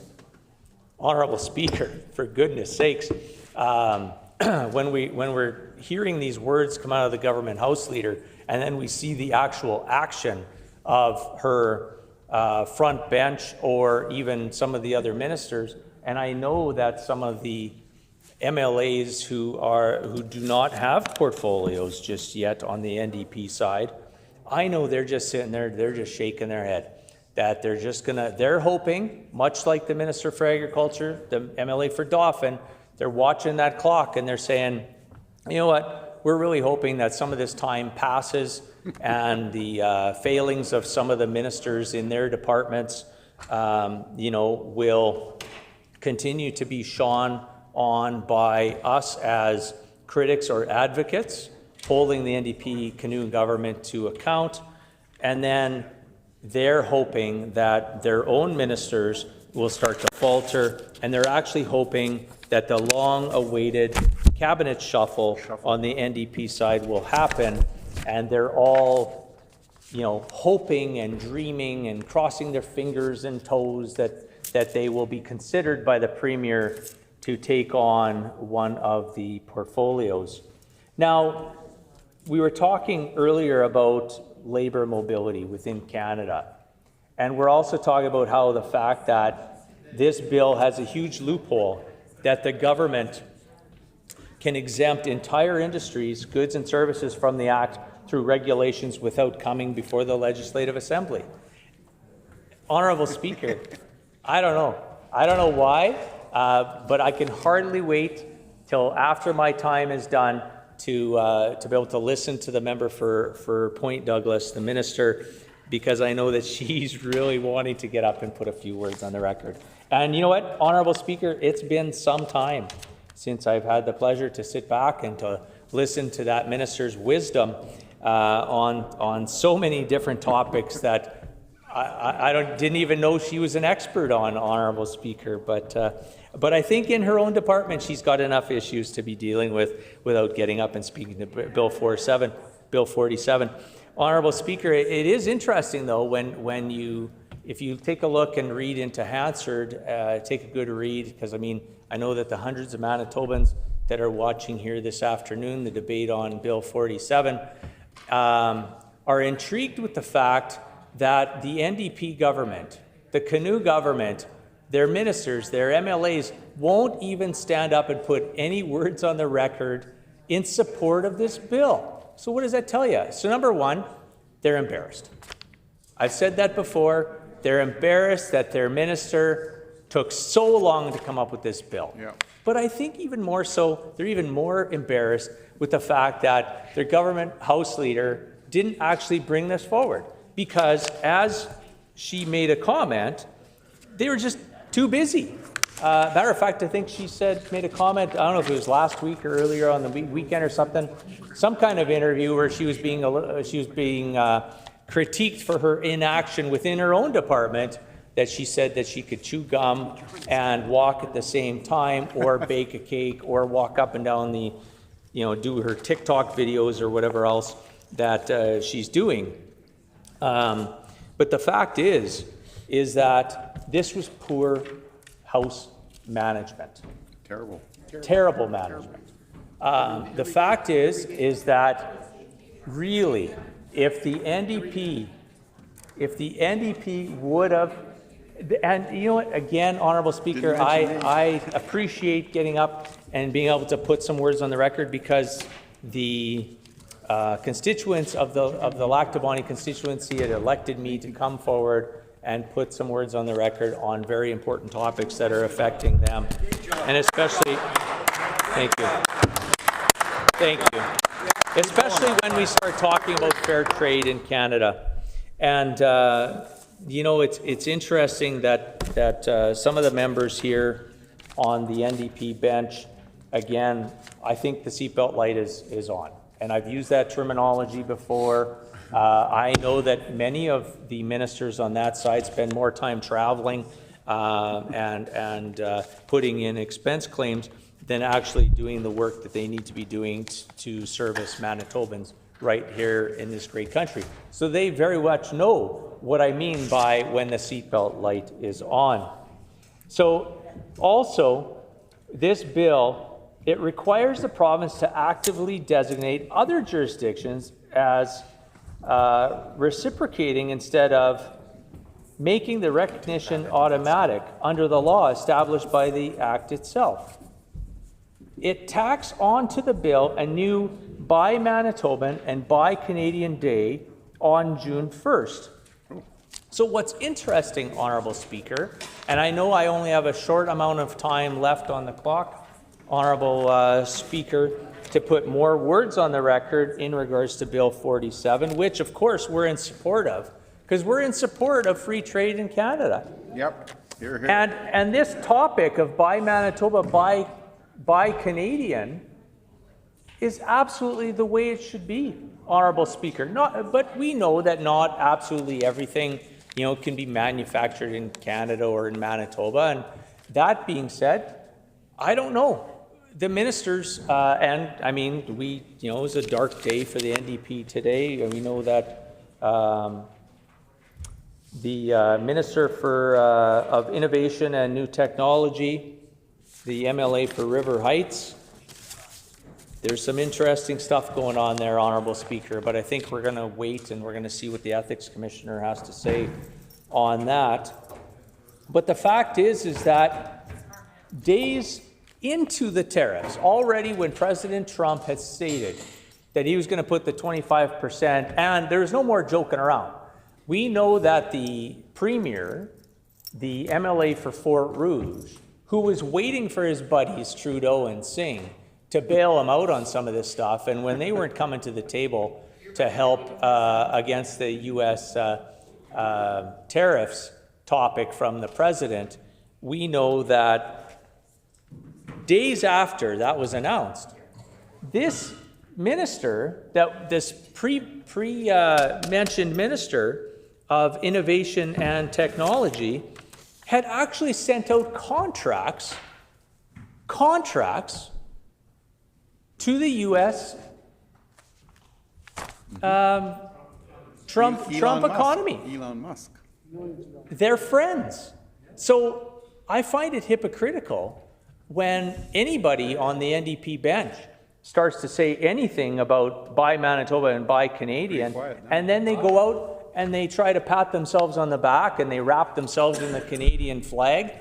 Meanwhile, not that long ago, many members on that side of the House, on the NDP Canoe side, were busy tearing down the Canada flag, Honourable Speaker. It's actually going to be very interesting that, that matter of fact, today we talk about, the King Charles is in Canada. That's great. Brought forward read the throne speech from the federal government. And we're going to see what the Premier has to say, back here in Manitoba, Honourable Speaker. So back on the Buy Manitoba, Buy Canadian Day on June 1st. So much like this Premier, his minister's fair trade bill is superficial.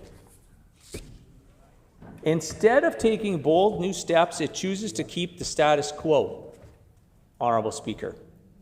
It maintains regulatory barriers and hoops, it maintains protected sectors, and it does little to help the labour mobility or Manitoba consumers' choices. The government had a great example of free trade through reciprocity bill in the PC finance critic, who just so happened to be the MLA for Midland. You're here. Her Bill 227, the Free Trade and Mobility Within Canada Act, that the NDP chose to defeat in the Assembly so that they could bring forward their own watered-down version for purely partisan political posturing and grandstanding by you-know-who, Honourable Speaker. Yes, the Premier and the Canoe government. Why? Because that's their MO. That's what he wants to do. He's got no plans. He's got no ideas of his own. He had 7.5 years in opposition, now another 1.5 years. So he's had a total of 9 years to come up with some kind of plans. No plans, nada, zilch. To take a quote from a former NDP MLA and cabinet minister from Dawson Trail,